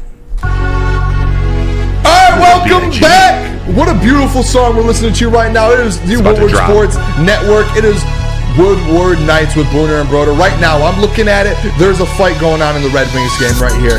I don't know. I think it's Mo Sider is dominating someone right now. Stash from Gallagher. Yeah. Mo Sider's just dominating Gallagher. But make sure you guys hit that like button for us. Share the show. Let some people know about this. Want to make sure. Steve Wilds in the chat said the Kelceys are so damn annoying. Okay, Steve. I kind of like Jason Kelce a little bit. Did you see he was in the magazine for Sexiest Man Alive? Sexiest Man Alive. Good for him. Good for the headies. Shout out to the big fellas, too. I'm a little bit of a big fella, so respect to that. Is he sexy? I don't know. I think that was a lie that he was up for that. No, he was. No, he legit was. What's up, man? They usually give out it was the dude from Grey's Anatomy or something. He did win, but they always have like the Patrick finalists. Dempsey. Yeah. Patrick Dempsey. I should know that. They have the finalists. You were fired up for that, Jay. Sorry, I love that show, man. I'm sorry.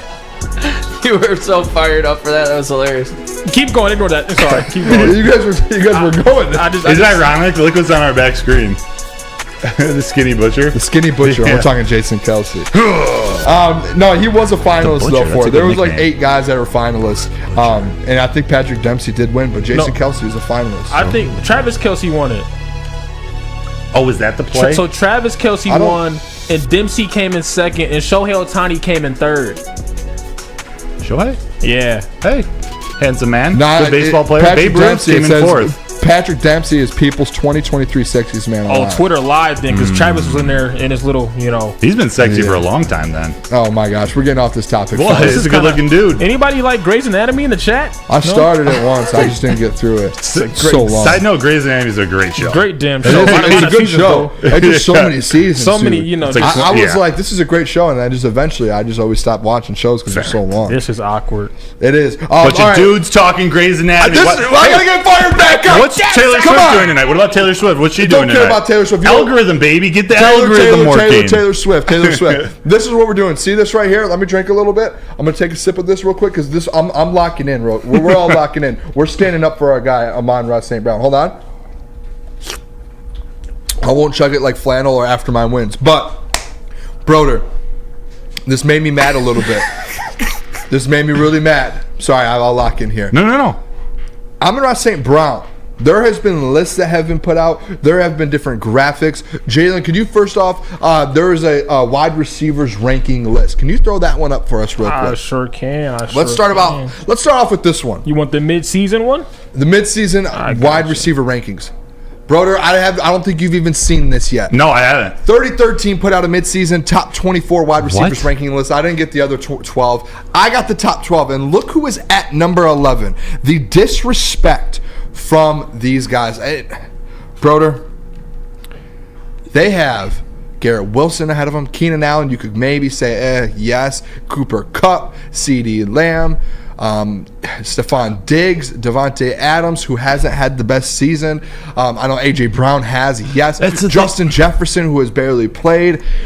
Yeah, is this an it says mid-season ranking, but this looks like an all-time, active receivers, who's the best all-time. This is just disrespectful. But, Justin Jefferson, of course, actually, I shouldn't say of course. It's not that far away. Justin Jefferson, I believe, is a better wide receiver at this point in his career. He's missed 4 games, right? He's only played half the season. Jamar Chase has missed a couple games. Devontae Adams hasn't played well, has no quarterback. Cooper Kupp has missed 4, 5, 6. Nasty take for that. I'm going to come to you, Jalen, right now, because I just don't understand the context of this. It doesn't make any sense. What do you got? What you got? Cooper Kupp shouldn't be in that list. Agreed. And I say that with all respect to what he had, his one season of greatness, but I feel like Cooper Kupp should not be above Amon-Ra right now and a couple others on that list. He's great, but I mean, his body of work deserves to be ahead of Amon-Ra in the grand conversation. Yeah, overall, what he did, that one season. The emphasis on the one season But it's just like I don't think that he should be above them right now. Yeah, agreed. Half these guys haven't played in half the games. Amon-Ra has missed one game, and still, I believe, actually, I got to check after they're on a bye week, but before this last weekend, he was 6th in receptions. I believe he was top 5, top 4 in reception yards, having played in 7 of the 8 games due to injury. So Amon-Ra St. Brown, to me, he's one of the most reliable. He's a I think Neil used this earlier today. He's a superstar.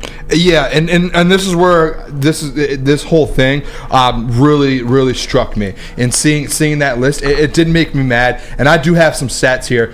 Broder, we're ending everything here. The Amon-Ra St. Brown, all of that hate, it needs to end today in the NFL. The stats I have here for you guys with him. Hit me. He has only played in 7 games. Because they've had a bye and he's been hurt in 1. There are wide receivers out there who have played in 8, 9 games already because they haven't had their bye yet.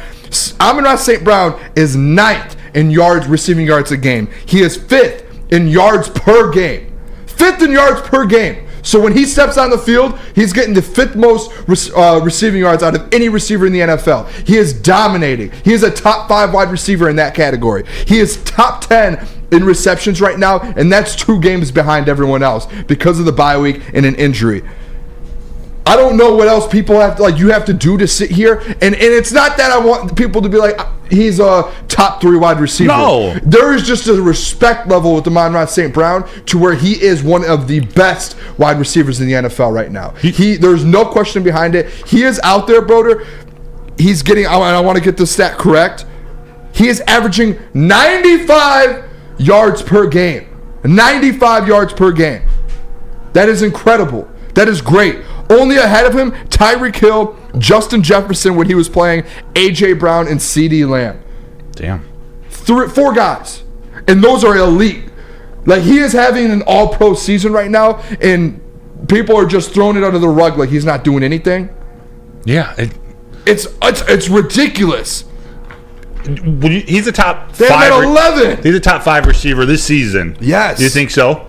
100%. I agree. That list, it's like the list we did before the season. Just I have no problem with an 11th ranking before the season if someone put Cooper Kupp, Devontae Adams, those guys ahead of him before the season. But to say that right now, Booner, I'm with you. I know you're a little bit more passionate about this, but he should be higher. He should be top 7 at least. He's on track right now. If he plays every single game and keeps doing what he's doing, he's on track for 1,520 yards. 1,520 yards. Only 2 players did that last season. Justin Jefferson and Tyreek Hill. Damn. That is it. Only 2 players have had as many yards as he's on track for right now. 2 players. He's having an all-pro season. So Tyreek and who? Tyreek Hill and Justin Jefferson.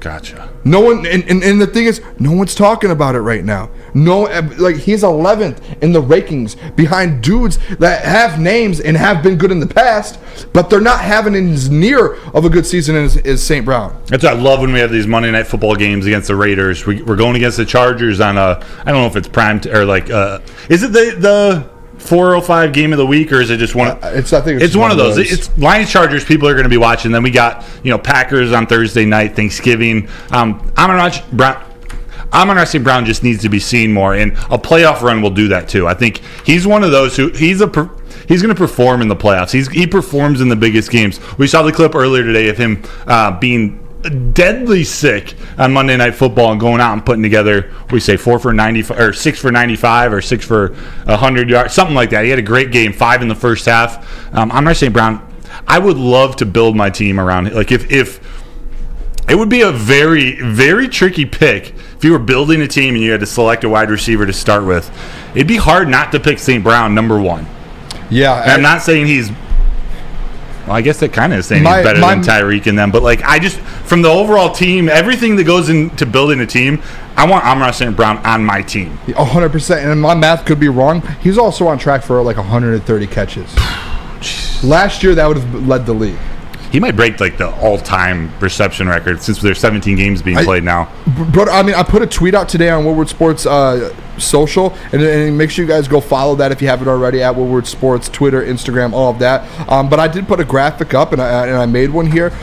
In Detroit Lions PR tweeted out, the only NFL players to record 250 receptions through 40 career games, their first 40 career games, Anquan Boldin, former Lion, Odell Beckham Jr., Scrub, Michael Thomas, and Amon-Ra St. Brown. Wow.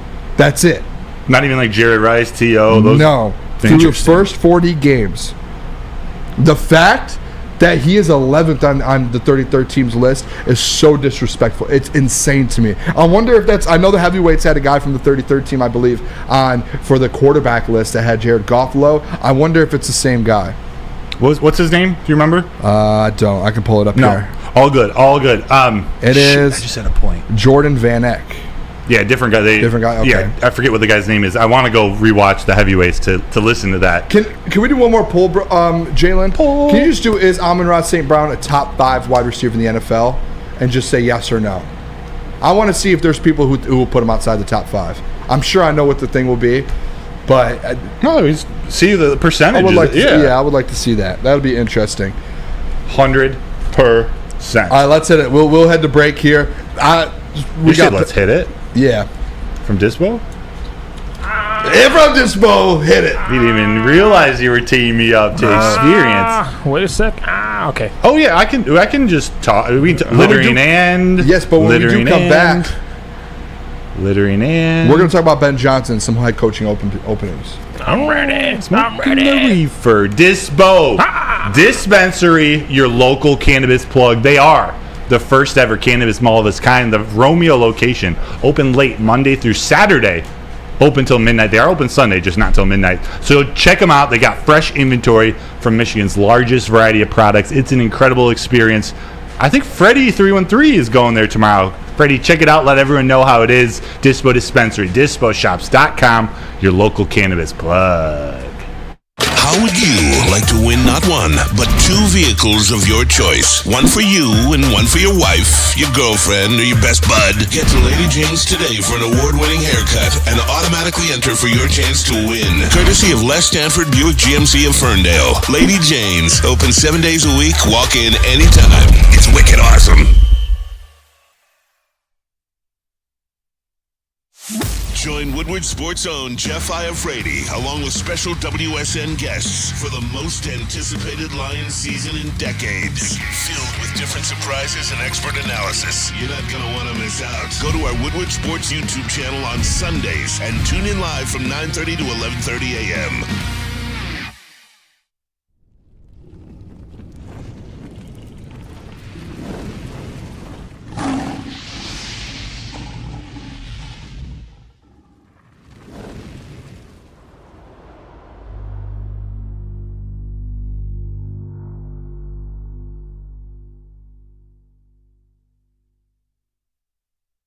Where's the most convenient place to get that big fitness energy? It's Planet Fitness. Join today for just $1 down, $10 a month. With over 2,400 locations and equipment for every workout, you can get in, get energized, and get going. And with free fitness training and most clubs open 24 hours, everyone belongs in the judgment-free zone. So join today for $1 down, $10 a month, no commitment, cancel anytime. Deal ends Wednesday, September 13th. Join now at any Metro Detroit location. Hurry, offer ends soon.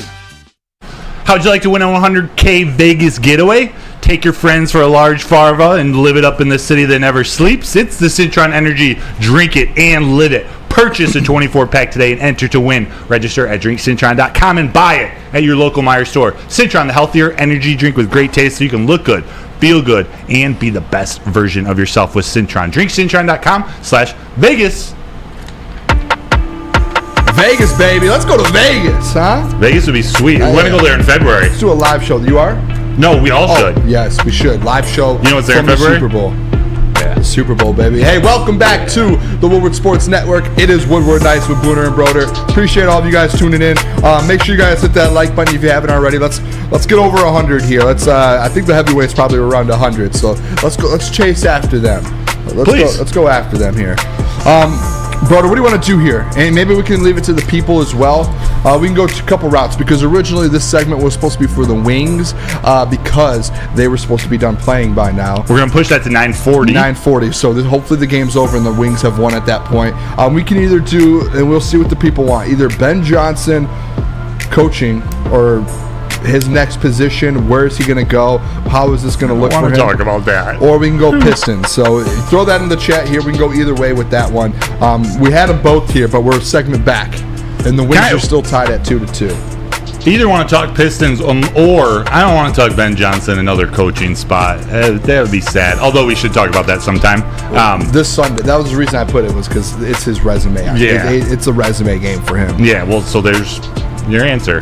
There's your answer. But what if I asked you about Jared Goff and Justin Herbert and posed a little question to you about that? Hit me with it. All right, so if the Lions win on Sunday, this is hypothetical. If the Lions win, Jared Goff plays a good game, leads them to victory. What does this game tell you about both Jared Goff and Justin Herbert? And pick whoever you want to talk about first, because I think a win from Jared Goff there, I think it could tell a story that could go a couple different directions, positive and negative for both the guys. You know where I'm going with that? I do. Yeah. Let's start with Justin Herbert real quick. Yeah, okay. If there's a loss for Justin Herbert, I've seen enough from Justin Herbert, and I know there's like this whole thing with Neil and Flannel about, is Justin Herbert really good? If you've watched these games, Justin Herbert's a good quarterback. He's in a bad position right now, bad coaching staff with a tough and a very young offensive line. If Justin Herbert loses this game, it confirms to me that he needs to get in a different position. Whether he goes to a different team or they completely tear apart what they have going on in the Chargers, because you're wasting Justin Herbert's career. Yeah. Jared Goff, on the other hand, I'm going to preface this. Yeah.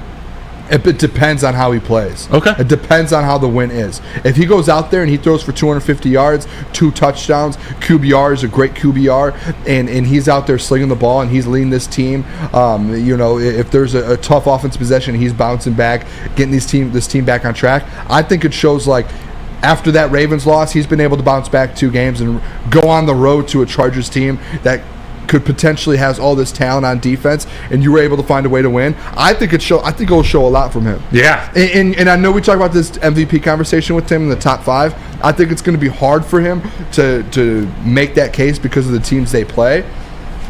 But if he goes out there and just takes care of business, and in a game like this, he puts up 250 yards, passes for a few touchdowns,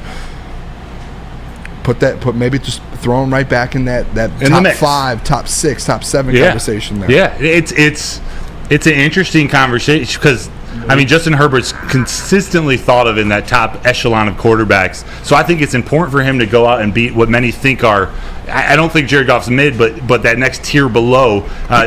Justin Herbert needs to go win that. Jared Goff, if he beats that, a lot of people's MVP picks, sort of an up-and-coming quarterback, that's one thing. Do you know what it is as well? Is if Justin Herbert lost this game, like I said, basically I just did it, is Herbert's not going to get blamed. It's going to be the staff.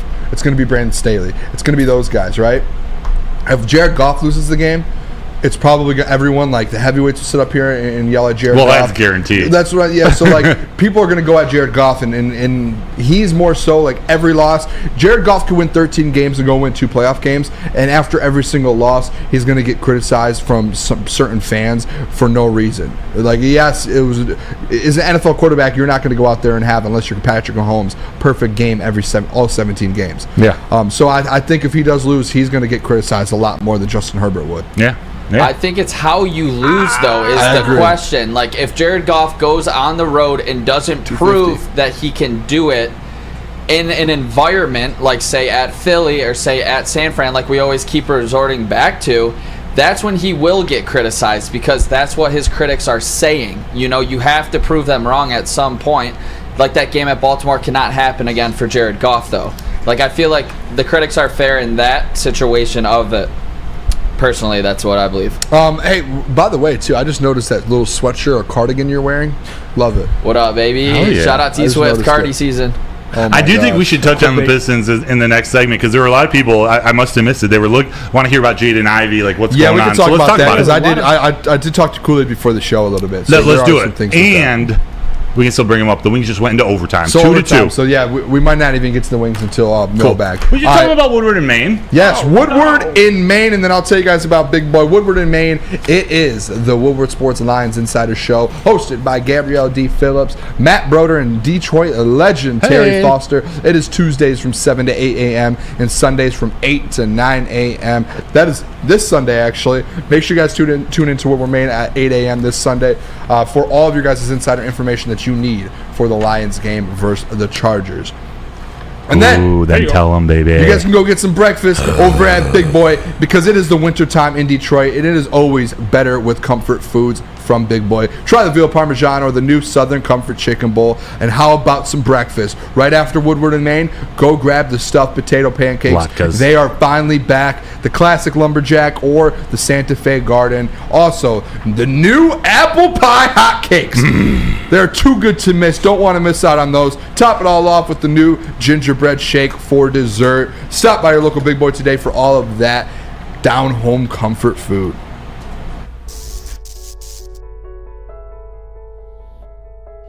We've just received word.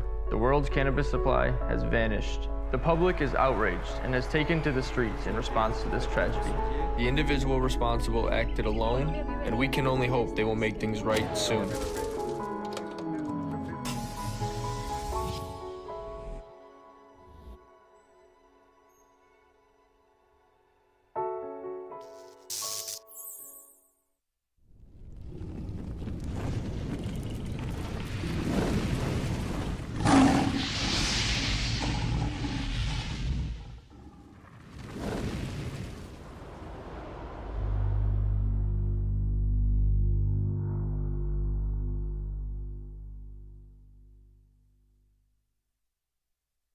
At work and at home, we're there with smarter security solutions. Featuring complete automation with customized alerts and more. For over 90 years, we've been the company that's been counted on to protect what matters most, all with personalized service and care. Right now, for a limited time, receive a free video device plus free installation with a new home system. Guardian Alarm. We protect Michigan. What happens when you run a great business for over 50 years? You expand, you offer more products to more people, and that's what Les Stanford did by adding Les Stanford Buick GMC. They got the same great service that customers come to know and trust. They're located on Woodward, just south of 9 Mile. They also have their flagship location in Dearborn. So check them out today. Find the brand you want at lesstanford.com. We are back. It is Woodward Nights with Booner and Broder. Appreciate you guys all locking in with us. Hit the like button. Here we go, real quick. The nighttime. Look at that. You threw a little curveball at me. Oh, you see that? Nice. That was beautiful. It's a little flick of the wrist. Oh, all right. Welcome back. Hey, hit that like button for us. We're still sitting under 75. Let's get it up. Let's get up to 100 here. We're going to get into this, though. I saw some people. R.A. Brown said, at Booner, I agree with your comment. I appreciate you, R.A. Brown. I know you're the first-time listener. Appreciate you a ton. All 2 hours. Thank you, man. Yep. And if you have any questions, too, we do mailbag in just a couple minutes. But I saw some people, and Broder mentioned it to me, some people did mention the Pistons. We were going to go into the Wings. They're still overtime right now, 2-2. That should be a tripping penalty. Nick's going to, if something big happens, Nick will let us know. Right here. They're on a little fast break. Oh, nothing. But let's talk Pistons, because there's some things going on today. First of all, last night obviously sucked. We were sitting here after the show watching it. That huge, just an absolute Cade Cunningham miss at the end. Went to the lane, got blocked. It was a tough thing. And real quick with the Cade Cunningham stuff, I was texting with Jeff McCooley today a little bit about it. I'm convinced a little bit, and I get people's frustrations with Cade Cunningham, Broder. Like, he's averaging 5 turnovers a game. But Cade is getting into that. Go, baby! Let's go! Are you sure? Oh, look at this. Broder. No. Broder. Broder, that is an all-time mistake. What are we doing? Broder. It's a highlight. Broder. Oh, that's someone clip that. Hey, oh my gosh. Hey, get ready to do it again. Let's go, sorry. Red Wings. Come on, baby. That's the second time in a couple of weeks. No it way. looks so real. I'm so sorry, guys. If they score right here, oh my gosh. All right, back to Cade Cunningham just really quick. 2-shot now. Oh my gosh, yeah, that was wild. Back to Cade Cunningham though. Right now, Cade's in that transition phase. To me, at least, he's averaging 24 and 7, and he has 5 turnovers a game. But Broder, You can take that off real quick. Let's talk Cade. Go to Jalen. Come on, man. All right.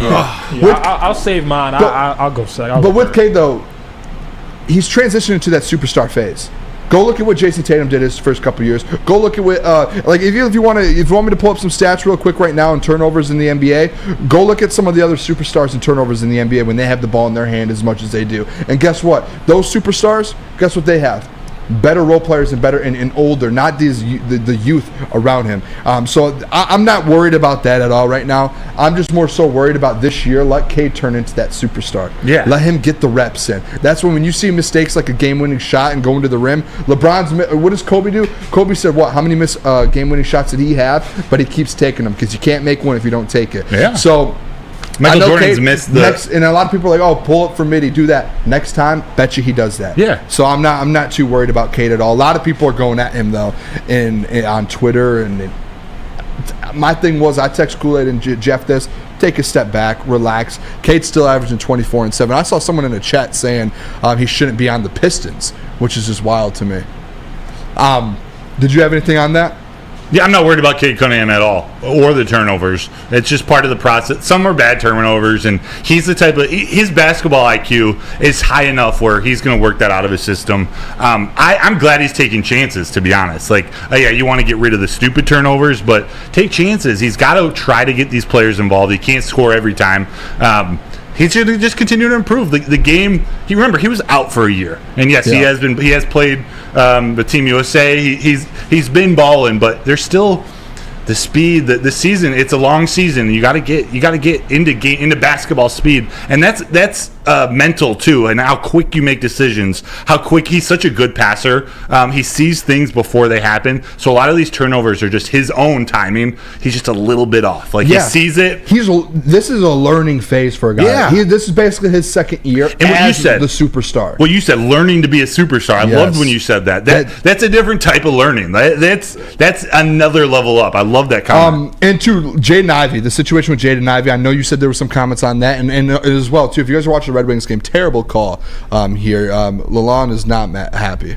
He is very mad right now. Yeah, the goalie held on to him after the guy ripped the goalie. So I'm not sure that's going on with that, but the chat's pretty livid. Yeah, that was not good. I looked at it. The guy should be hit the goalie, and then he held on to him, and he got all right. That doesn't make sense. Broder, though, people were talking about Jaden Ivey. Yeah, I kind of spoke with Kool-Aid a little bit. I know that it was kind of a weird scenario, and I heard.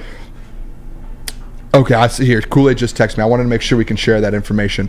So basically what's going on with Jaden Ivey. Obviously, he's been out for four days. He did not travel with the team from what Armani and Edwards said. And people were saying that he wiped social media off with his Pistons stuff. That is not true. Nick and I looked at the Instagram before the show. He still had Pistons stuff all throughout his Instagram. His Twitter profile picture is still Pistons. From what I've heard, he didn't even have Pistons before in his bio. So this is kind of like a made up, I don't know. At least 4 confirmed pictures on his Instagram. It was about 7 pictures down was his first one from January this year. You gotta think though, he's never had it from draft day, he's never had it. So the overreactions are crazy for that, bro. And this is what's happening. So people basically are putting up the assumptions that there's a little, they're going head to head, him and the Pistons, and there's things going on. No. Kool-Aid did text me. He said Pistons PR.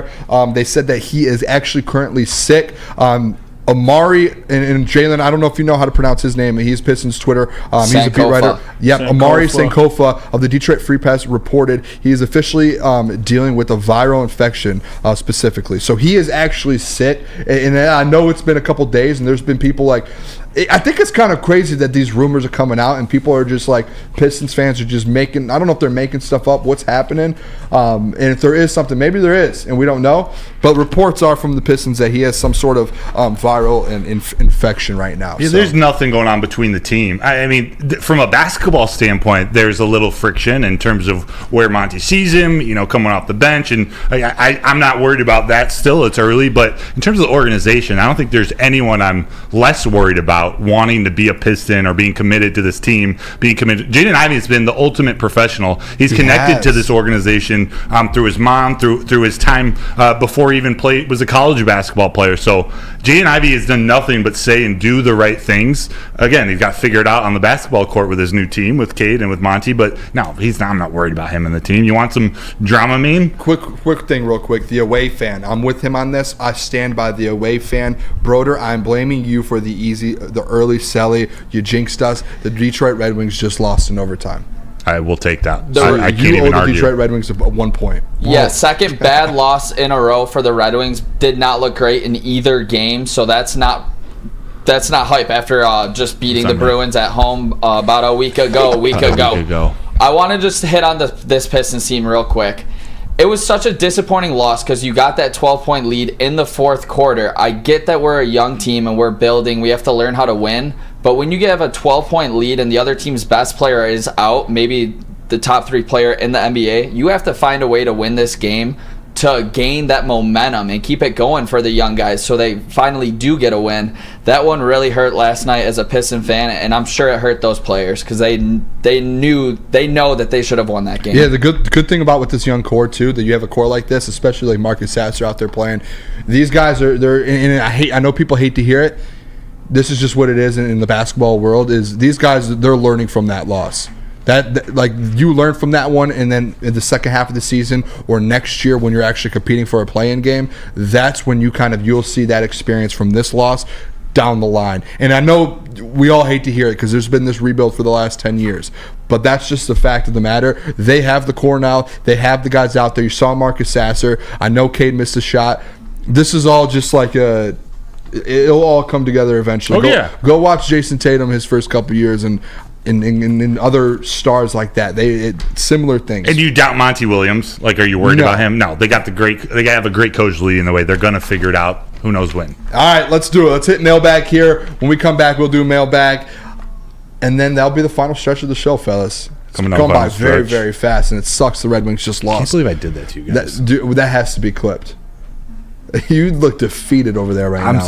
I'm torn. All right, let's go to Lady Jane's here real quick. Come to Lady Jane's Haircuts for Men for an award-winning haircut experience. Register to win a trip of your dreams and all expenses paid suite for the 2024 NCAA tournament. That is right. No expenses spared for you and 5 of your best buds. That is Lady Jane's Haircuts for Men. Open 7 days a week. Walk in anytime. It is wicked awesome. Wicked awesome. Calling all landscapers. This is Darren McCarty. I'm at Outdoor Equipment Co. How would you like to landscape like a legend? How about a bad boy zero turn? And even a chainsaw.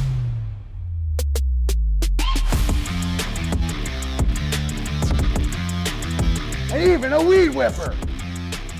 Whether you landscape for your job or landscape for fun, get all your equipment from Outdoor Equip Co., the official equipment provider of Woodward Sports. Michigan grown, family owned. OutdoorEquipCo.com. Join Woodward Sports' own Jeff Iafrate along with special WSN guests for the most anticipated Lions season in decades. Filled with different surprises and expert analysis. You're not going to want to miss out. Go to our Woodward Sports YouTube channel on Sundays and tune in live from 9:30 to 11:30 a.m. Your home is your most important asset. Flexibility in the sales process is key. When you work with Mark White & Associates, you can cancel at any time, for any reason, without penalty.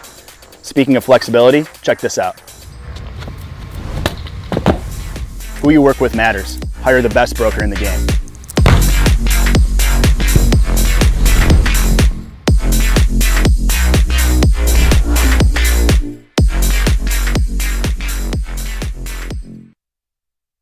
Join Woodward Sports and Long Drink live Sundays before the home football games at Eastern Market in Shed Number 5. They start at 9:30. They go up until game time. They are the official Lions VIP tailgate, and it's back. It's better than ever. So come pregame with your friends at Woodward Sports. We got food, drinks, everything included, entertainment. Just get your tickets right above there.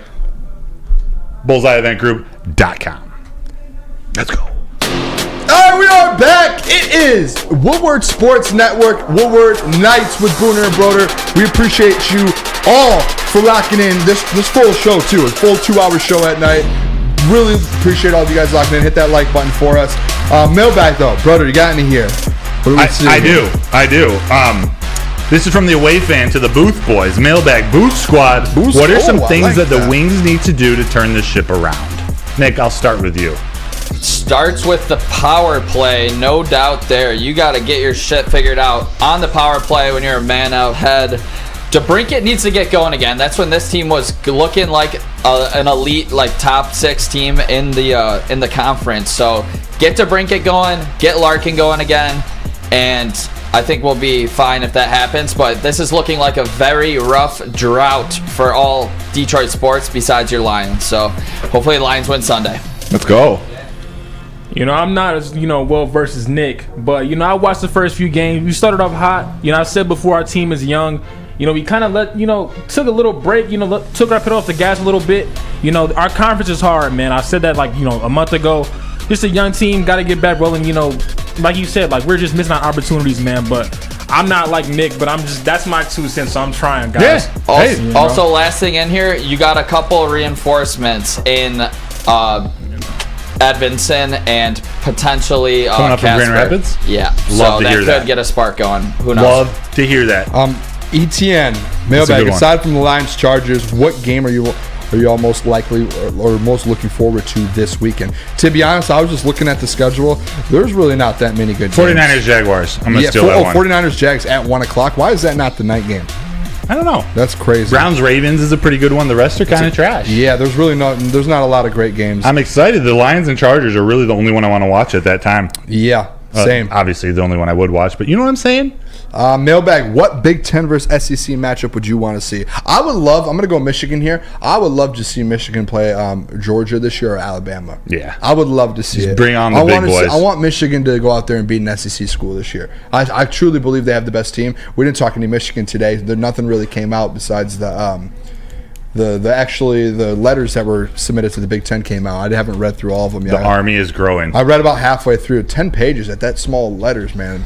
I'm not a good Don't reader. mess with the leaders in best. Jeez. Just came up with that one. Yeah, By the way, Denver Blair, we can't do our predictions until tomorrow, so we're not going to give you our score predictions. 9:40 tomorrow are our Lions Chargers score predictions. Make sure you guys tune in. Also, did you know Denver Blair has all 4 Detroit sports teams tattooed on his right arm? Really? Swear. Shout out Denver. Denver did put here at Booner is always right. He is. Appreciate that. What else do we have? Mailbag. There was a good one here I saw. Who do you guys like to see in the college football playoffs? That's from ETN. Michigan, obviously, I think is the main one. I would like to see. I think Alabama ends up beating Georgia and getting in. Wow. You think Bama has any trouble with Kentucky this week? They're gonna beat their ass. At Kentucky, you think they're gonna roll them? Jalen, are you on Bama now? I know you were all over LSU the other weekend. I mean, I'm. That's because their game though. For the game, yeah, LSU, but for the playoff, I got Michigan, Bama. What would I say? Michigan, Bama, Oregon, and FSU. Bama looks scary now. Those are my 4. Actually, I lied. Yeah, Georgia's gonna lose to Bama in the SEC championship. Georgia should have lost to Mizzou. They got bailed out by the Zebras in that one. Yeah, they got bailed out. Yeah. I want to see Michigan against Ohio State as many times as possible. I would not like to see them in the college football playoffs. Ohio State? Yeah. Well, you mean either, but I would love things to that much here we go. Yeah. I was nervous if Michigan would have won. Sports. I do, but if Michigan, we had this conversation last year when we were doing the college pregame shows with. Michigan would have won that playoff game, and then Ohio State would have won it, and you're sitting there with the national championship. Nothing matters. You beating Ohio State 2 years in a row doesn't matter. Everything would come down to that. It's not even the last 40 years of that rivalry. Nothing matters. If you play Michigan and Ohio State in the national championship, whoever wins that game has bragging rights for the rest of their lives until they play in a national championship again. I don't care what the streak ends up being after that. When you beat your rival in a national championship game, everything's up. You own that rivalry until they beat you in a national championship again. So I don't know if I want to see that. I would rather just beat them in the game and then not run into them in the. I don't know what it sounds. Yeah, I don't know. That's tickling me right here. One thing I like in that matchup for us, though, is we have a top 3 corner in the nation in Will Johnson that we can throw on Marvin Harrison Jr. So that does make me feel a little bit more comfortable. Yeah, that's right. William Vanderswag, mailbag. Do you think C.J. Stroud is good enough to make at least the first round of the playoffs? Listen, I'm going to tell you this. I already mentioned here, William, that C.J. Stroud should be in the MVP conversation right now. Wow. And for him to kind of get votes to end it there, what are they, 4-4 right now? Yep. They have to make a wild card for him to at least be in that conversation and him to keep putting up these numbers. I think he gets it done. I think they might have a chance. Like, there's no real wild card. If they get in the playoffs, he should be in the MVP there's conversation. There's some tough games over there in the AFC, man, or some tough teams. MVP. That right would be now, wild. the 8th seed, and then the Bills wouldn't even make the playoffs right now. Wow. So, yeah, I don't know. Who do you think's gonna be the next Michigan State coach? Urban Meyer. You think it's going to? Yeah, I don't know who else. I don't know. Urban Meyer. Wow. Who do you think? That's the easy out. Urban. Cliff Kingsbury? The Duke coach. Have you guys heard about Duke coach Chip Kelly, potentially? To Michigan State? Dante Moore, former I feel like that would be Tech, taking right? a step back. No, that's King, man. King. East Yeah, Lafayette, Dante man. Moore from King. He got recruited by Michigan and Michigan State, super heavy. Didn't pick either. He chose to go to UCLA to play with Chip Kelly. That could be a duo coming back. Oh, they both come? Man, I mean, that's what the transfer portal has done now. That QB room in UCLA is crazy too, man. So I mean, it's not far-fetched at all. Yeah, I could see it. Interesting. I mean, I'd love to see Dante Moore in the Big Ten too. Yeah. You kind of well, no matter what, you will. UCLA is coming to the Big Ten. This is all right. This is kind of off the rip. Bryce Underwood, top quarterback in the nation in high school, basically. He goes to Belleville. Jay, do you have any insider info on where he's going to go to college? No, all I got is his list that he posted. I haven't really been asking around. I haven't been to a Belleville game. They're in the playoffs right now. They're probably going to repeat. I mean, unless, my Southfield boys beat them. But, I think, LSU is a dark horse to me right now. LSU, Michigan would be nice if, JJ leaves. But I think LSU and Michigan are my dark horses for him. Yeah, I agree. I think those are his top 2. Hey, one more here. Okay. Broder. Let it fly. Could this be a JMO breakout game? It could. We got all the weapons healthy. The offensive line's healthy. JMO, he's had his head down. I think he might. I'm going to say no, but you may be able to see a touchdown out of him. Breakout game would be like 100 yards and a touchdown. Yeah. Don't think that happens. I'd say you might be able to see a touchdown out of him. But that'll do it. That was a great night. Appreciate you guys all locking in with us for 2 hours in the nighttime. That was Woodward Nights. We will be back tomorrow. Make sure you guys tune in to the Morning Woodward Show at 8 a.m. tomorrow. All the shows to follow. Big D Energy, E&E, Heavyweights, and then us. We will be back tomorrow at 8 p.m. to break down all of the Lions game. Basically, our pregame shows tomorrow. We will see you guys 8 p.m. Shout out tomorrow. to chat. Love you guys. Appreciate you guys.